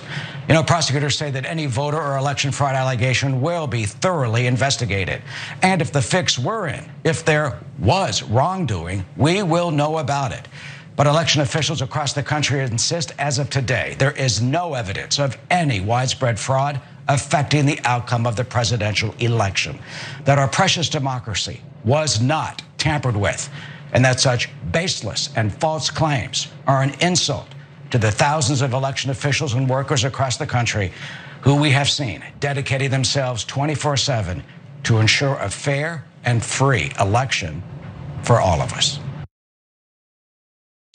So it's segments like that essentially infuriate Donald Trump to the point where he encourages people, his supporters, to ditch Fox and go to a more right-wing extremist place to get their news, and that's of course OANN.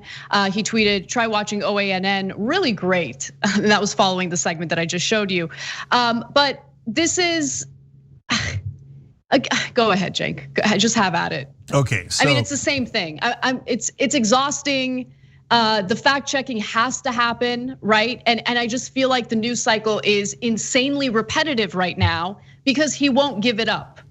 And I'm wondering if a better strategy at this point is to just ignore him 100%, because the federal judges are not siding with him because his campaign has failed to provide any evidence. Donald Trump is using this like hysteria that he's created in the news cycle in order to raise money for, anything other than actually funding his so-called court battles related to this election.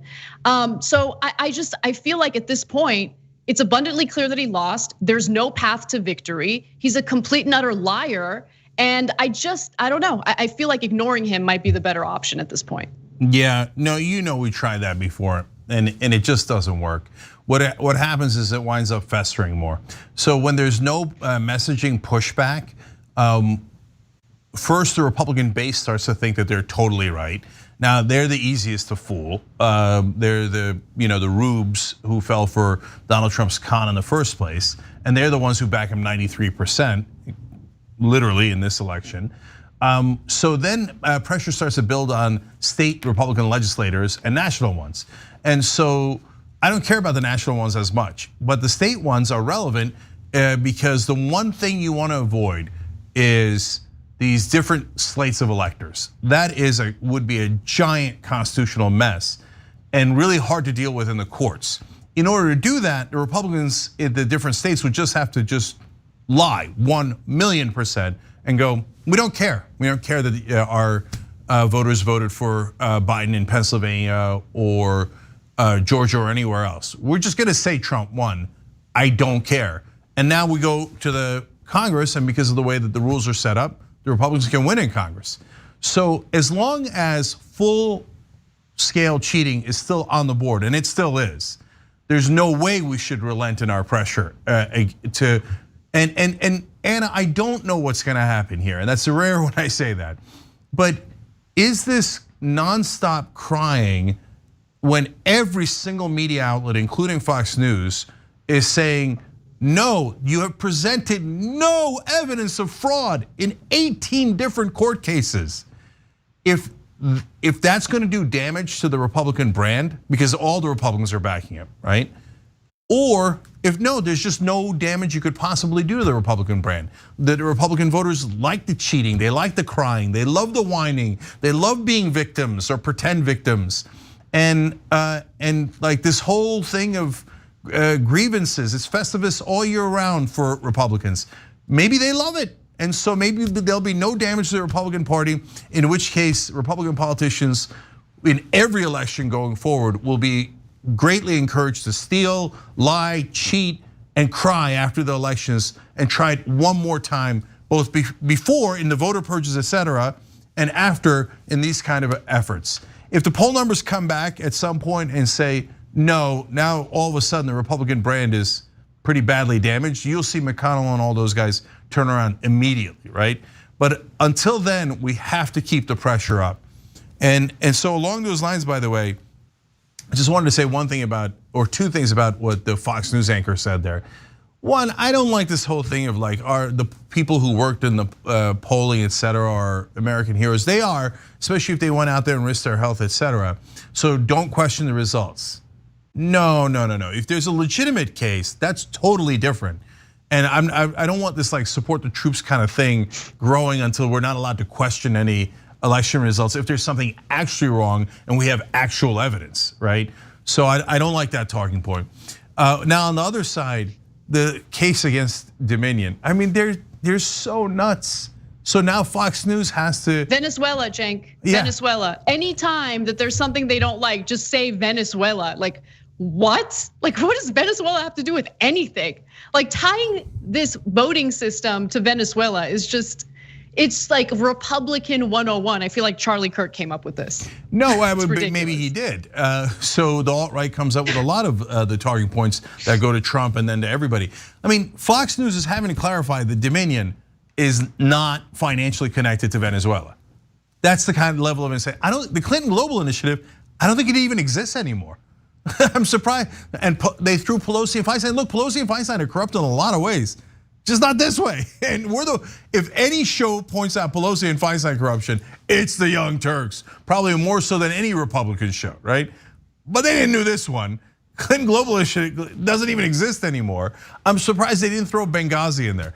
And obviously Dominion, partly owned by Benghazi. Like, wait, that doesn't even make any sense. So what? Fast and the Furious, Solyndra, long form. So embarrassing. It's just so, imagine being part of that group. Imagine identifying and agreeing with those types of arguments. It's just, I use the word embarrassing a lot these days because there's a lot of embarrassing stuff going on. But anyway, we do have to take a break. When we come back, we have somewhat of a breaking news story regarding Mitch McConnell calling Donald Trump a child. Give you the details on that and more when we return.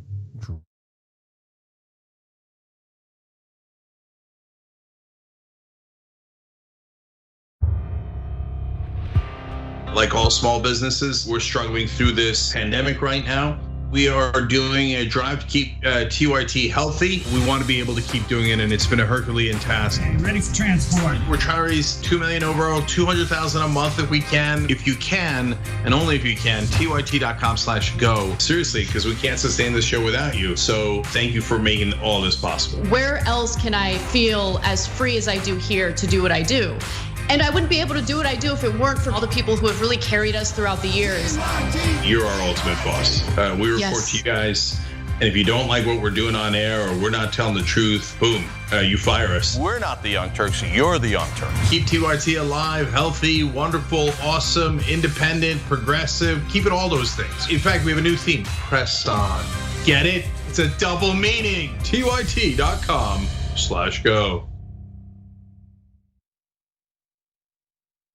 This looks like a conspiracy. This looks like a scheme to defraud. The Bush administration put folks into the regulatory agencies who believed in destroying regulations. Memories of the Great Depression are faded. They stood on the floor of the Senate day after day attacking what they were trying to do. They just generated all this junk, took home huge bonuses, and then when it collapsed, they said, oh, not us.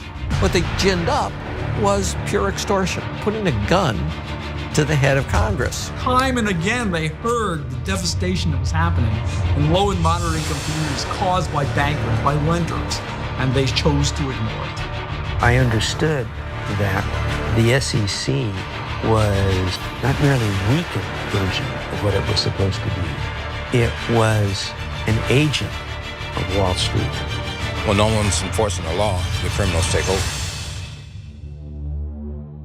Many of you already know that the TYT Army has been officially organizing for the past year. They're making decisions on which candidates and elected officials to help and always coming up with ways to inform people about progressive policies. Now, we want to give a huge shout out to some special volunteers and highlight accomplishments of our TYT Army. In Michigan, State Leader Tara West and Captain Justine Robinson organized the team's first Beer and Politics. How fun does that sound? Look, they thought of this idea at one of their monthly meetups in order to help connect TYT supporters and grow their team's volunteers. Here's what Tara had to say. Our first Beer and Politics event in Grand Rapids was a success. We had 5 new people show up who are enthusiastic about TYT. They all found out about our event through our text bank, and they liked the laid-back nature of our get-together. Looking forward to connecting with them next month and hopefully meeting a few more. Thank you, Tara and Justine, for leading the way in Michigan. To learn more about the TYT Army and how you can help from home or even start your own team, head to tyt.com/army. Check your spam folder for lost emails to stay up to date with our events.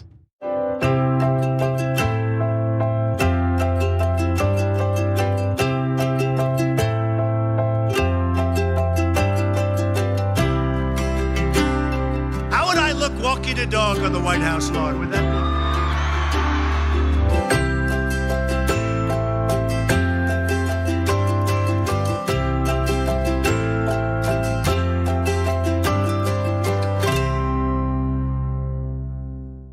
I'm Mike Shekels, and I'm the Director of Technical Operations. So if you're frantically tweeting at us that something's broken, thank you, because I'm fixing it. This here is Johnny Greenwald. I'm Manager of Post-Production Technology.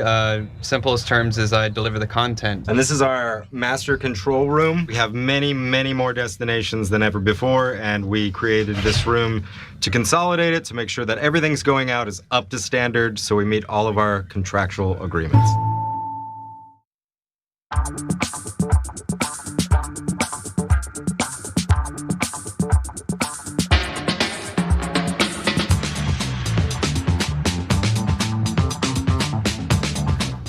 All right, you're gonna save the planet by just using your pocket change. How are you gonna do that?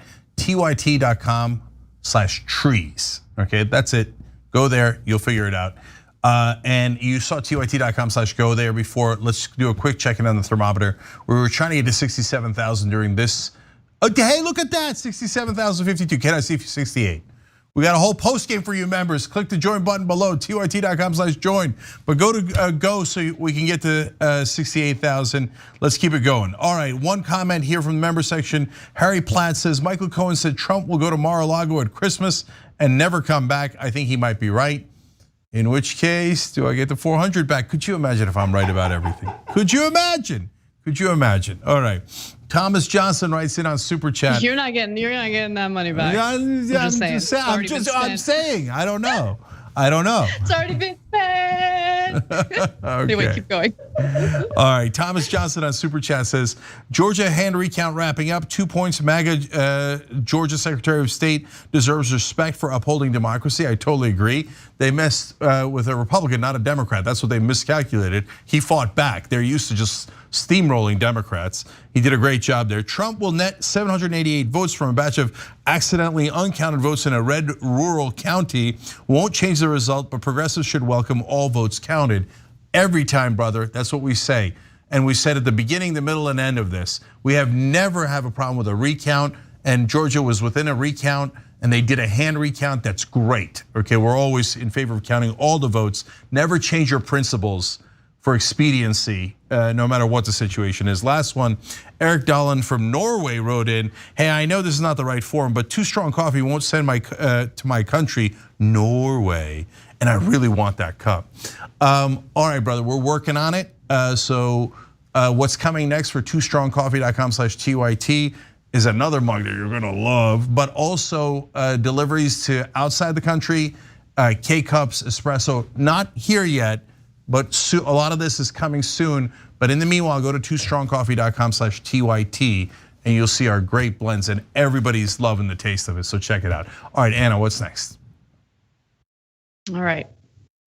It's rare for Senate Majority Leader Mitch McConnell to ever say anything that goes against Donald Trump. But when it comes to questions of war and the possibility of withdrawing troops, Mitch McConnell speaks up, and that's exactly what he did on the Senate floor today. According to Business Insider, speaking on the Senate floor, McConnell, who also opposed a withdrawal of troops of Syria, stressed that the United States under Trump's leadership should not pull troops out of Afghanistan. He said the US must provide a limited but important role in defending American national security against terrorists who would like nothing more than for the most powerful force for good in the world. It's just so laughable to simply pick up our ball and go home. So he's referring to Donald Trump's desires to pull troops out of Afghanistan as the equivalent of him picking up his ball and going home, which is, essentially a way of saying that Trump's desire here is childish. I'm actually gonna disagree with McConnell, but let me give you more of his statement. He says, quote, a rapid withdrawal of US troops from Afghanistan now would hurt our allies and delight the people who wish us harm, McConnell said, adding that it was as humiliating as it was for the United States troops to withdraw from Saigon in the 1970s. So, and he also compared the possibility of withdrawing troops from Afghanistan to President Obama's withdrawal of troops from Iraq back in 2011. He says the consequences of a premature American exit would likely be even worse than President Obama's withdrawal of Iraq back in 2011, which fueled the rise of ISIS and a new round of global terrorism. I think that it's telling that you can have Donald Trump literally like try to dismantle our democratic process, refuse to accept the outcome of the general election, and McConnell says nothing. But when it comes to ensuring that we continue this endless war in Afghanistan, oh, he'll speak up. He'll speak up real quick. I mean, his donors need to make money, right? Private military contractors need to make money. I mean, it's just so ridiculous.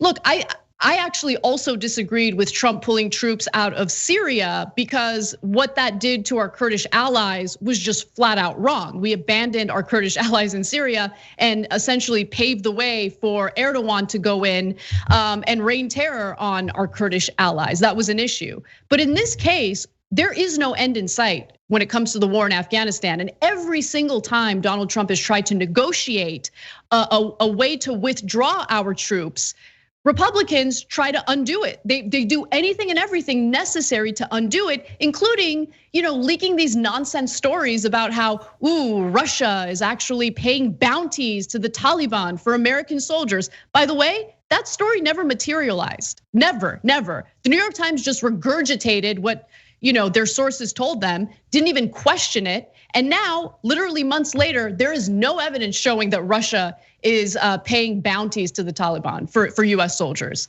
So I don't side with McConnell on this. It's one of the rare instances where I think Trump has the right instinct in wanting to withdraw troops. But that's not how private military contractors make money here. Okay, so there's several different angles to the story. It's a really interesting story. First of all, McConnell going after Trump aggressively is maybe the most important part of this story, because I think what he's doing is he's signaling to Trump, we're this close to having enough of your BS. So I'm gonna call you a child here. By the way, he added, after saying they'd simply pick up our ball and go home, they would love that. Meaning the terrorists would love what Donald Trump is doing. So that's close to an open-handed slap. So McConnell's basically telling Trump, you better watch yourself. So that is a good development when it comes to the election, because they might snap and go, okay, that's it, he lost, he's gotta go, and we don't care about his crying anymore, right? Now, completely opposite of that is the point about, should we leave Iraq and Afghanistan? And there, Anna's totally right. So McConnell's 100% wrong about this.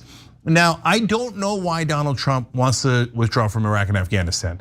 I know what his followers think. They think, well, that's a policy proposal that he had and he wants to follow through on it. I've never seen Donald Trump care about any policy proposal he had. I've never seen him follow through on any of it. The only one he did was tax cuts for the rich. That's the only thing he's ever cared about because that affects him. He did no other promise at all. But honestly, I don't care what his reason is. Withdrawing from Iraq and Afghanistan is the correct policy. The problem with withdrawing from Syria was he did it overnight. We had to actually scramble and get our guys out of there before they got hurt. In this case, yes, we've got a couple of months. And McConnell says that's not enough time. We've been there for 18 years. We've had plenty of time. By the way, who do the American people agree with on this one? Definitely with Trump and not McConnell. And so look at us. We're honest to the very, very end. If Trump is right about something, the 2 times that it's maybe happened ever, we tell you. So yes, it was a policy proposal. Again, putting motivations aside, if he's trying to do it so he could deliver, so he could run again in 2024 and say, hey, I got us out of Iraq and Afghanistan, great. I wanted him to get us out of Iraq and Afghanistan. So the third last component from my perspective here that's really important is that, thank you, Mitch McConnell, not for the election stuff that might come, but for, it looked like for a while today that the Democrats, as usual, were gonna bungle this. And they were coming out, and the media was coming out as outraged at Trump for withdrawing from Iraq and Afghanistan. Well, what does that make the Democratic Party? That makes the Democratic Party the pro-war party. That's a disastrous place to be. For God's sake, guys, even if you don't care about policy, and we deeply care, we're tired of US troops dying, we're tired of civilians dying, we're tired of wasting trillions of dollars. But even if you didn't care about any of that and all you cared about was the politics, have you ever read a poll in your life? Democrats hate the endless wars, Republicans hate the endless wars. Libertarians and centrists hate it even more. So who the hell does the Democratic Party think they're appealing to when they're yelling at Trump for withdrawing when the whole country wants to withdraw? So thank you, Mitch McConnell, for stepping up loudly and saying, no, don't forget, it's the Republican Party that's pro-war and will always be for needless wars. We appreciate you being honest about that. Yep. All right, let's get to our next story. Look at all those cars just waiting to get some free food because they're struggling right now. Millions of Americans, and they're suffering financially. We see no stimulus deal in the works right now. So while congressional negotiations for another round of economic stimulus have completely stalled, Americans have grown increasingly desperate, which was definitely evident in the insanely long lines for the food bank, the North Texas Food Bank, where workers there distributed more than 600,000 pounds of food for about 25,000 people. 40% of those who went to the food bank over the weekend were first timers. So it shows just how much this inaction by the federal government in regard to the pandemic and the economic crisis people are feeling is affecting their lives every single day. In fact, one woman in North Texas told CNN, quote, "I haven't been working since December. I can't find a job. They cut off my unemployment. It's a big deal. It's a real big deal." And eviction protections and other benefits are set to expire by the end of the year. And Congress has still failed to provide another round of stimulus. Now, Trump was allegedly open to stimulus funding prior to the election, but now that he lost, he doesn't really feel that he has an incentive to pass another round of economic stimulus. If you guys can remember, close to the election, he proposed a $2 trillion stimulus plan to counter Nancy Pelosi and the House Democrats' $2.2 trillion stimulus plan. Pelosi rejected that. Mitch McConnell wasn't willing to sign on to that either. And so now here we are, and there are worries that there will not be another round of stimulus until Joe Biden is inaugurated. And that is awful considering he won't be inaugurated until January 20th. Now, Mitch McConnell, Senate Majority Leader, has made clear what his priorities are. It's not to represent the best interests of the American people who are truly suffering right now. He wants to ensure that he confirms more of Donald Trump's judges. And that's what we've learned today through various reports. In fact, let me go to the next graphic where Vanita Gupta, who's the CEO of Leadership Conference on Civil and Human Rights, she says, today marks 6 months since the House passed the HEROES Act. But guess what McConnell is focused on this week? Judges. He's lined up votes on 6 Trump judicial nominees for lifetime seats instead of passing meaningful COVID relief. That's his priority as the pandemic rages on. And I should note that Trump can actually appoint a dozen or more federal judges between now and the end of his term. Okay, so first 2 things. One is about how bad coronavirus is. So we told you around election time it had gotten up to 100,000 cases a day, which was a record. Way worse than March or April when we thought it was raging. It's raging worse around the election. So how has it been in the last 2 weeks? Nearly doubled. On Friday, there was over 184,000 cases. Record on top of record cases. But now that the election is over, the Republicans say, we're not gonna give any relief. Trump is basically saying, oh, you didn't vote for me? Okay, well, I'll punish you with death and no help at all. Both death physically, health-wise, but also economically. Now, the last part is the negotiation tactics. It drives me crazy. So the Democrats start with a proposal for $3.4 trillion. The Republicans in the Senate, Mitch McConnell starts with $1 trillion. Democrats go, fine, we'll go half a loaf, we'll go to $2.2 trillion. They come down, right? So where do the Republicans go? They got to go up to meet them, right? No, McConnell goes, I'll go down. It's down $500 billion. What are you going to do now? And Democrats, I guarantee you, will settle for something less than the original Republican proposal of $1 trillion by the end of this. I shouldn't say guarantee, but I'd be surprised if they didn't, because that is always how negotiations work between Democrats and Republicans. Democrats will ask for half a loaf. Republicans will start with a quarter of a loaf, they'll cut it to an eighth of a loaf, and eventually they'll settle on less than a quarter of a loaf. And then the entire national media will call Nancy Pelosi a master legislator. No, everybody's gonna get screwed on this, unfortunately, and it's sickening. All right, we got an amazing post game. So many more stories. Hit the join button below. We'll see you there in a minute.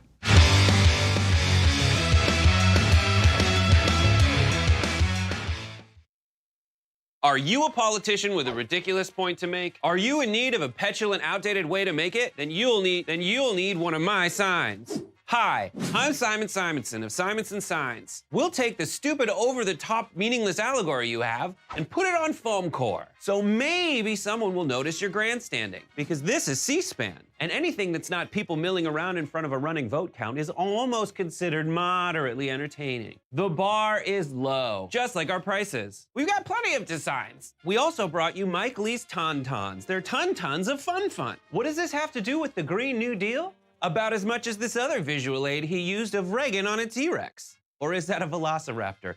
Who cares? Who the cares? No one gives a. Call us now at Simon Simonson Signs. We'll make your stupid point stupidly for money today.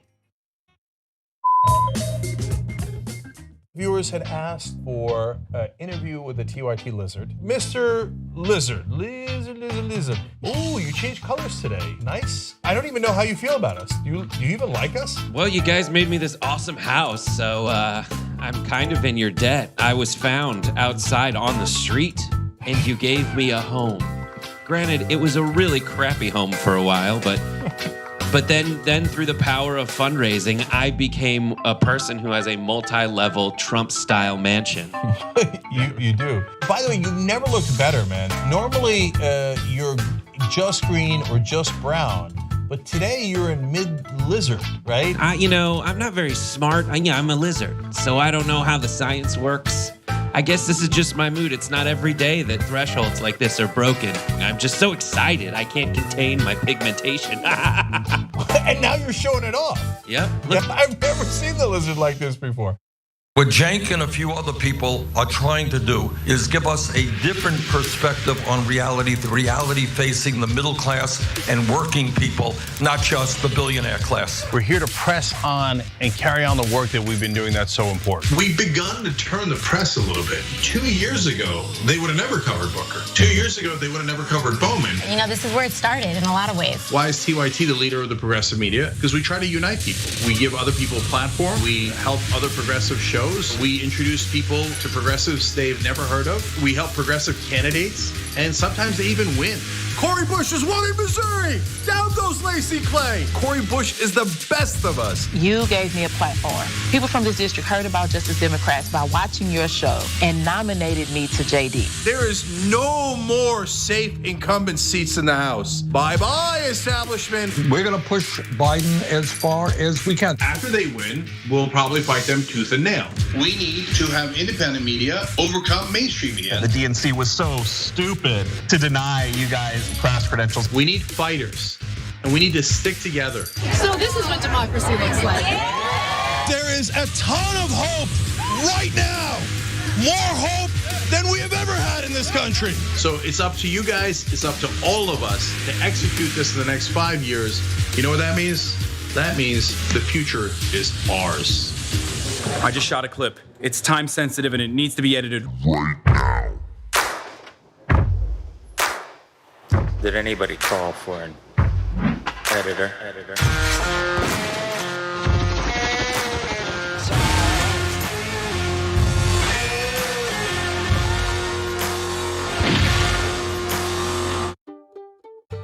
Need this in an hour.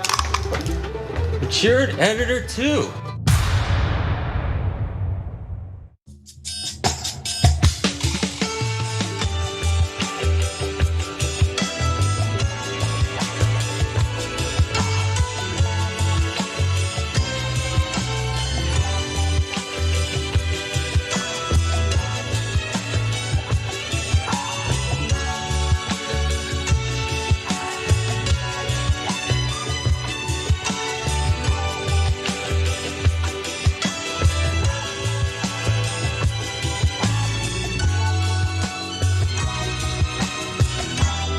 All right, back on the Young Turks. So many stories to get to, including a super fun one that we're going to start with. So let's do it. All right. Yes, fun, Shapiro. So Let's go to my one shot. There we go. All right. Ben Shapiro has some thoughts on what masculinity is or what masculinity should be. And yeah, I think it's questionable to ever get advice about masculinity from a guy who bragged about not being able to pleasure his wife over the summer. But nonetheless, this is in response to Harry Styles and a recent magazine feature where he's dressed in dresses, right? This is for Vogue. And so let's take a look at what the images look like. All right, nice, and it includes a quote that says, "There's so much joy to be had in playing with clothes. I've never thought too much about what it means. It just becomes this extended part of creating something." And then you're encouraged to read the full article in Vogue. And normal people will maybe come across that tweet and realize if it bothers them at all, maybe there are other things to be more concerned about, like the fact that 247,000 Americans have died from this virus, from coronavirus, and it's all because of Trump's refusal to actually handle this the way that a leader would handle it. We didn't have to have that many people die, but no, it's okay, no. Ben Shapiro decides to latch on to these ridiculous culture war issues, so does Candace Owens. So let's start off with Candace Owens' tweet on this. I can't believe people care, but anyway, she says, there is no society that can survive without strong men. The East knows this. In the West, the steady feminization that Marxism is being taught to our children, is Marxism being taught to our children? Is not a coincidence. It is an outright attack. Bring back manly men. Now, Ben, of course, piggybacked off of that tweet saying the following: "This is perfectly obvious. Anyone who pretends that this is not a referendum on masculinity for men to don floofy dresses is treating you as a full-on idiot." Okay, and then he continues whining about, oh my God, there's a guy wearing a dress, I just can't take it. Masculinity and femininity exist. Outward indicators of masculinity and femininity exist in nearly every human culture. Boys are taught to be more masculine in virtually every human culture because the role of men is not always the same as the role of women.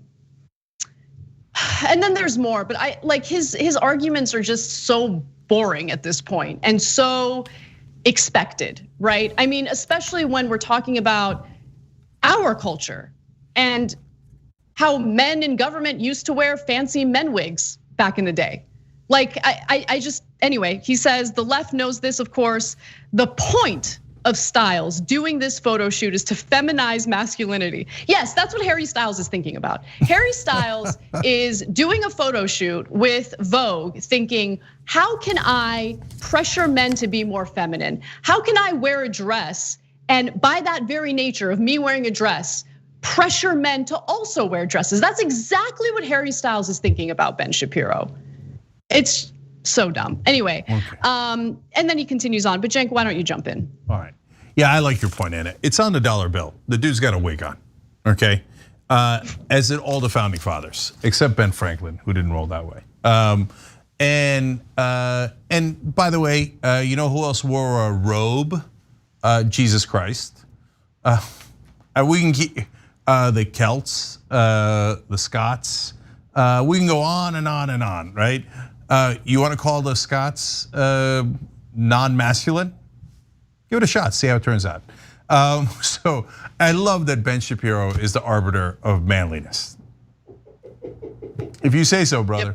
Yep. Okay, then you know who else wore a dress? Rudy Giuliani in an SNL skit. And you know who smelled him and said that he really liked it? Oh yeah, look at that guy, Donald Trump, right? So they did a skit where they, got all dressed up as a woman, not just in a dress, as a woman, Rudy did, and Trump loved it in that skit. So what, were they ruining masculinity, Ben? I don't know, they're your buddies, they're not my buddies, right? Steven Crowder will never pass up an opportunity to wear a dress. Steven Crowder is obsessed with cross-dressing. He does it to make fun of others, but any opportunity he has, and by the way, do you boo? I don't care, right? I think that there's plenty of stuff, plenty of characteristics to critique someone like Steve Crowder on, right? But I don't care what he's wearing. I don't care what his personal style is. I don't care how he cuts his hair. I just don't care. I don't care about anyone's personal choices that have absolutely no impact on other people's lives. If you want to express yourself by wearing a dress, cool. If you think masculinity means that you wear like a wife beater or I should say a tank top and cargo pants all day long, great. If you feel like you need to wear military style gear all day long in order to feel manly, awesome, I don't care. But as a woman, let me just give guys who actually care about what women think some advice, okay? For me, a man who's constantly obsessing over masculinity is not hot. That is like, it kills the lady boner immediately. A guy who is confident in who he is, a guy who is unapologetic about who he is, a guy who knows who he is and is accepting of that. I think that confidence is way hotter, and I think that that's way more masculine than going around judging other men for not being appropriately masculine enough for your preference. It's just so dumb. Yeah, so look, no one is denying that there are some physical differences between men and women. Obviously, he always does straw man arguments because Harry Styles wore something he didn't like.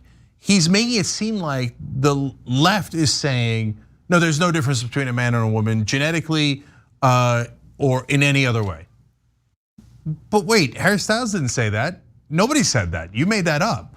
So, and look, is there an absurd thing in the culture now where people don't even know what they're complaining about? I remember an LA Times reporter once asked me accusingly, is it true that you're attracted to women? And I was like, yeah. You caught me on that one, guilty, right? So it's not like absurdity doesn't exist in the world, it does, okay? And we've even dealt with it. But this ain't it. This is basically you saying, ha, he looks gay and we used to be tough guys and I don't like this, right? But Ben, and to all the right wingers out there, I've got a real question for you guys. Why do you care? Like, so Harry wears that. It doesn't affect my masculinity or who I'm attracted to 1%. And I can't really even imagine how it would. Why does it make you insecure to the point where you gotta lash out at him? It doesn't make any sense. And it betrays a certain insecurity that gets to the point that Anna was making. Like, guys who are secure in their masculinity aren't going around asking women all the time, like, am I masculine enough? I'm masculine enough, right? I mean, I think there's something wrong with our masculinity. That's not what a strong, confident guy sounds like. I mean, honestly, one person who was constantly obsessed with the question of manliness was just Jesse Lee Peterson. And Jesse Lee Peterson, turns out, I don't think there's anything wrong with it, but he has a preference for gay porn. He pulled a Ted Cruz and accidentally liked gay porn and it showed up on Twitter, right? That's okay, that's fine. But he's the same guy who has liberal men on and he asks them why they're beta males. Normal human beings don't go around constantly thinking about whether someone's an alpha male or a beta male, whether someone's masculine enough or too feminine. And by the way, every culture is different. So I'll give you an example. So my husband has a podcast about masculinity called Behind the Masculinity. And so he researches these types of topics and has pretty lengthy discussions with experts on it. And he brought up some of his upbringing, right? Some of what, and I don't think this is indicative of Cuban culture, but at least in his environment, a manly man has a wife, and then he has like a girlfriend, and then he has a second girlfriend. Like, there's no monogamy, right? A real man doesn't believe in monogamy. Like, those are the kinds of messages he got growing up, and I will kill him if he follows any of that advice. I'm just saying right now, okay? But anyway, so what does Ben Shapiro think about that, right? Because to some, masculinity is sleeping around, not being faithful to a single woman. But according to Ben Shapiro, simply watching porn is like engaging in an extramarital affair that's gonna ruin your life. So, I mean, to say that one culture's interpretation of masculinity is the only way to think of masculinity is ridiculous and wrong. Anyway, that's my random rant on that. The two greatest conquerors in world history were Genghis Khan and Alexander the Great. They conquered the most land, they had the biggest impact, etc. Alexander the Great was bi. So what, he wasn't masculine enough? He took half the known world. He wasn't masculine enough. I'm sorry, Ben Shapiro, if he failed your test of masculinity. And look, guys, I'll just stand on that too. Whether it's the Jesse Lee Petersons or, by the way, Alex Jones, who accidentally shows the trans porn on his phone and then said, oh, that pops up on everybody's phone. Does it, Alex? Does it? Guys, we don't care. We don't care. Just live your life, man. You're so bogged down in your insecurities because you got brainwashed when you were a kid, maybe because it was religion or whatever it was. It was like, oh, don't think that. Oh, Ben, porn is so bad. The things that you love so much is so wrong. You should feel so guilty, right? And we're here to help you guys. Let it go. And stop, for the party that claims to be for freedom, stop telling us how to live our lives. It is the exact opposite of freedom. Amazing. Isn't it? All right. Well, let's talk about some cowardly Republicans, because David Perdue certainly is one of them. The Senate runoff race between GOP incumbent David Perdue and Democratic challenger Jon Ossoff is certainly heating up. And nothing makes that clearer than the fact that Perdue is running away from the possibility of a second debate with Ossoff. Now, if you remember how Perdue performed in the first debate, you can understand why he would want to run away. But Ossoff did call him out, saying, looks like Senator David Perdue is too much of a coward to debate me again. Perdue can't defend his lies about COVID-19, self-dealing, stock trades, his bigotry, or his votes to take away Georgians' health care. And so what is likely to happen now that Ossoff has agreed to a second debate, but Perdue has run away from it? Well, the Atlanta Press Club said the debate will continue on Sunday, December 6th from 5 to 6 p.m. with Perdue represented by an empty podium. And I would argue that's more embarrassing than how Perdue handled the debate, the very first debate. And for those of you who might have forgotten how that went down, this is what it looked like. Well, perhaps Senator Perdue would have been able to respond properly to the COVID-19 pandemic if you hadn't been fending off multiple federal investigations for insider trading. It's not just that you're a crook, Senator. It's that you're attacking the health of the people that you represent. You did say COVID-19 was no deadlier than the flu. You did say there would be no significant uptick in cases. All the while you were looking after your own assets and your own portfolio, and you did vote 4 times to end protections for pre-existing conditions. 4 times. And the legislation that you tout, the PROTECT Act, it includes loopholes that specifically allow insurance companies to deny policies to Georgians with pre-existing conditions. Can you look down the camera and tell the people of this state why you voted 4 times to allow insurance companies to deny us health coverage because we may suffer from diabetes or heart disease or asthma or have cancer in remission? So I guess you can kind of understand why Perdue doesn't want to go through that situation again. So there's 2 different issues at hand here. One is about the race itself. And so first of all, fun hashtag trending on Twitter. It's hashtag Perdue chicken because he's running from the debate. Secondly, I thought Republicans said that they were for alpha males. And all of a sudden, we've got a bona fide coward here. After Ossoff unmanned him in that debate, he immediately afterwards like, I'm not debating again. And so he canceled the last debate before the runoff. Now he's canceled the second debate in a row. And I thought Republicans said they were for the battlefield of ideas. So if you run from the battlefield of ideas, I think it's fair to call you a weakling and a coward. Now, maybe he had bone spurs, I don't know. We'll have to look into that. So now there's a second issue as well, guys, which is what Trump is doing to the Georgia runoffs, because he is holding them hostage. He's saying, unless you agree with me that you should attack your own governor and most importantly, your Secretary of State who's in charge of counting the votes, who are both very, very right-wing Republicans. In fact, Secretary of State proudly says he's MAGA, right? He says, unless you call for him to get fired, I'm gonna do mean tweets about you and make sure that you can't get the Republican vote out in Georgia. That's not against the other party. Donald Trump is now holding his own party hostage. And so what did Perdue do? Well, we already know he's a coward, so he immediately gave in to Trump.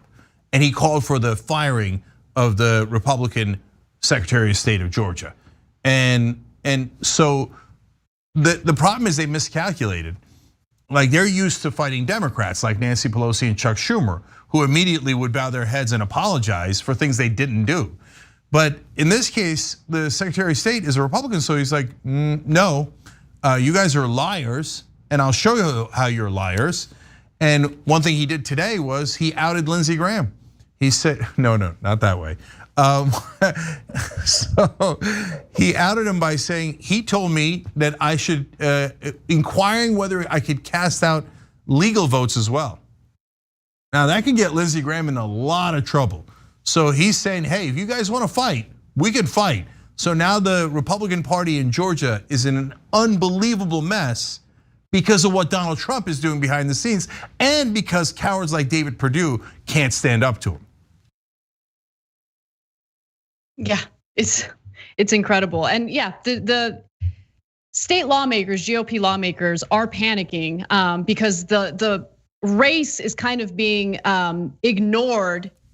It's taking a back seat to Donald Trump's nonsense feud with the Secretary of State and the governor. And so they're like, can we please focus on trying to get these people elected? What are we doing?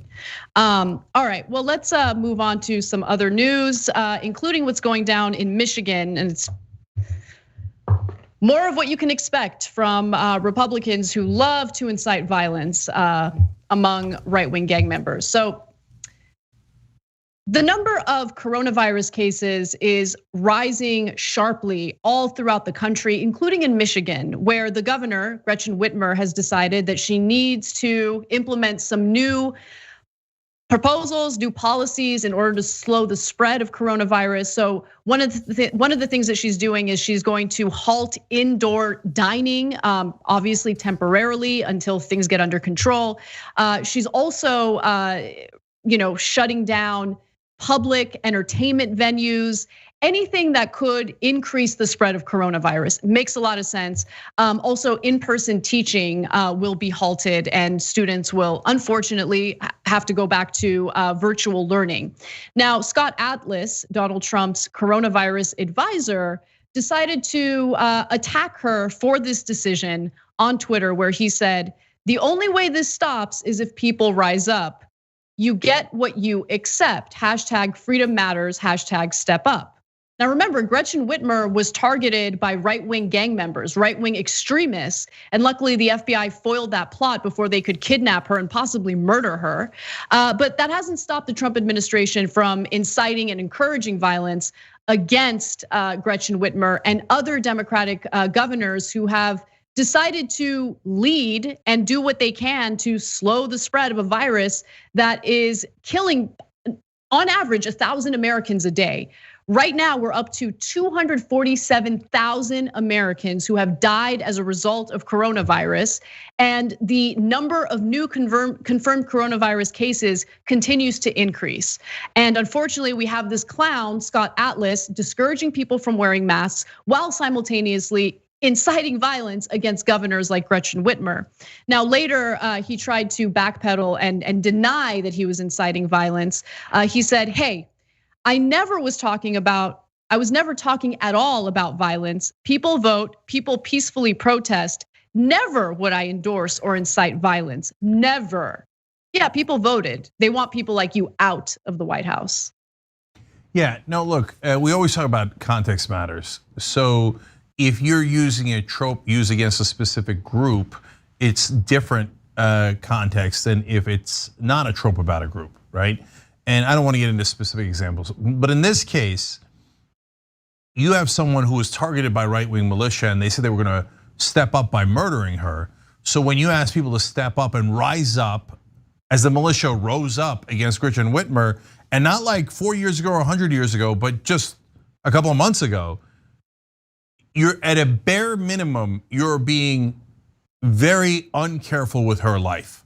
And you're egging people on in a way that is very dangerous. If you're doing it by accident, you're a dummy. Come on, for God's sake. You don't, of course you know that, right? So what are you doing here? But nobody thinks it's an accident. He wanted plausible deniability by writing in. He later realized, oh my God, Trump's about to lose, and then I might not have a career if I'm going around trying to egg the militia on to do violent acts against elected officials. And so the backpedal is not remotely convincing. Now, on to the issue of coronavirus. And look, no wonder it's rising out of control. You know how bad it is in Michigan right now?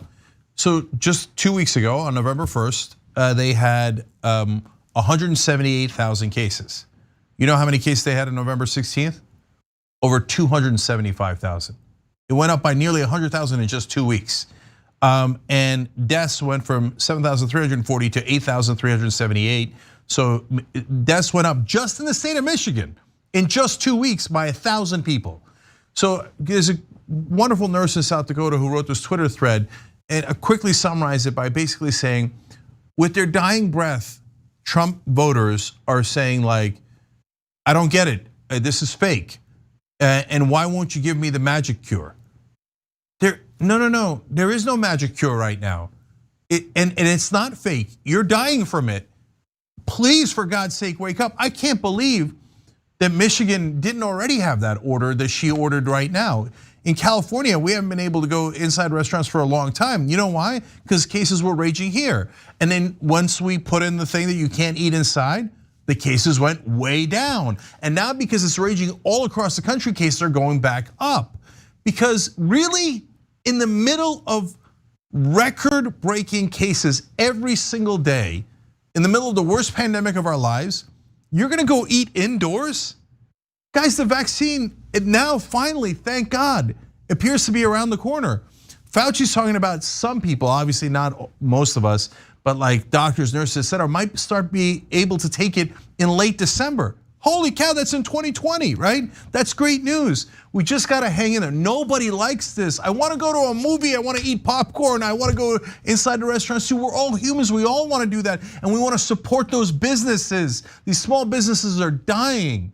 But we gotta wait a couple more months here. Rushing in because you think freedom, well, you're gonna get freed from your life. It's a terrible idea. Don't do it to yourself and don't do it to others. And whatever you do, do not listen to quacks like Scott Atlas. So I also wanted to show what Governor Whitmer's response was to what Scott Atlas had tweeted. Let's take a quick look at that video.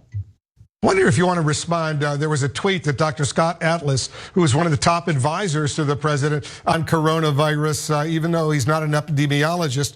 Well, we know that the White House likes to single us out here in Michigan, me out in particular. I'm not going to be bullied into not following reputable scientists and medical professionals. I listen to people that actually have studied and are well respected worldwide on these issues, not the individual that is doing the president's bidding on this one.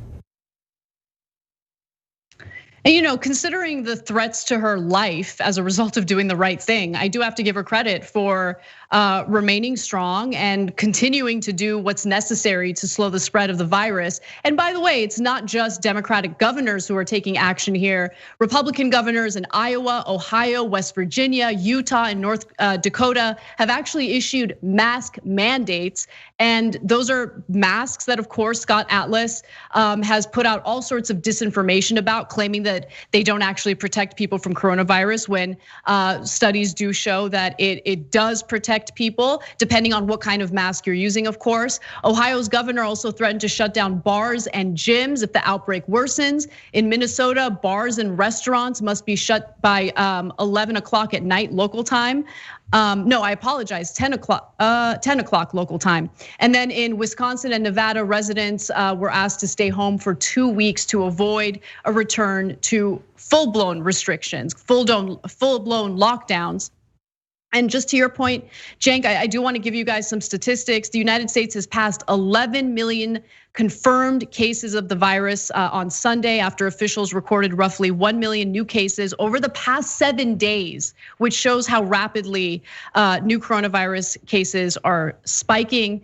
On average, more than 1,000 people a day are dying with the virus, and the overall death toll is close to 250,000.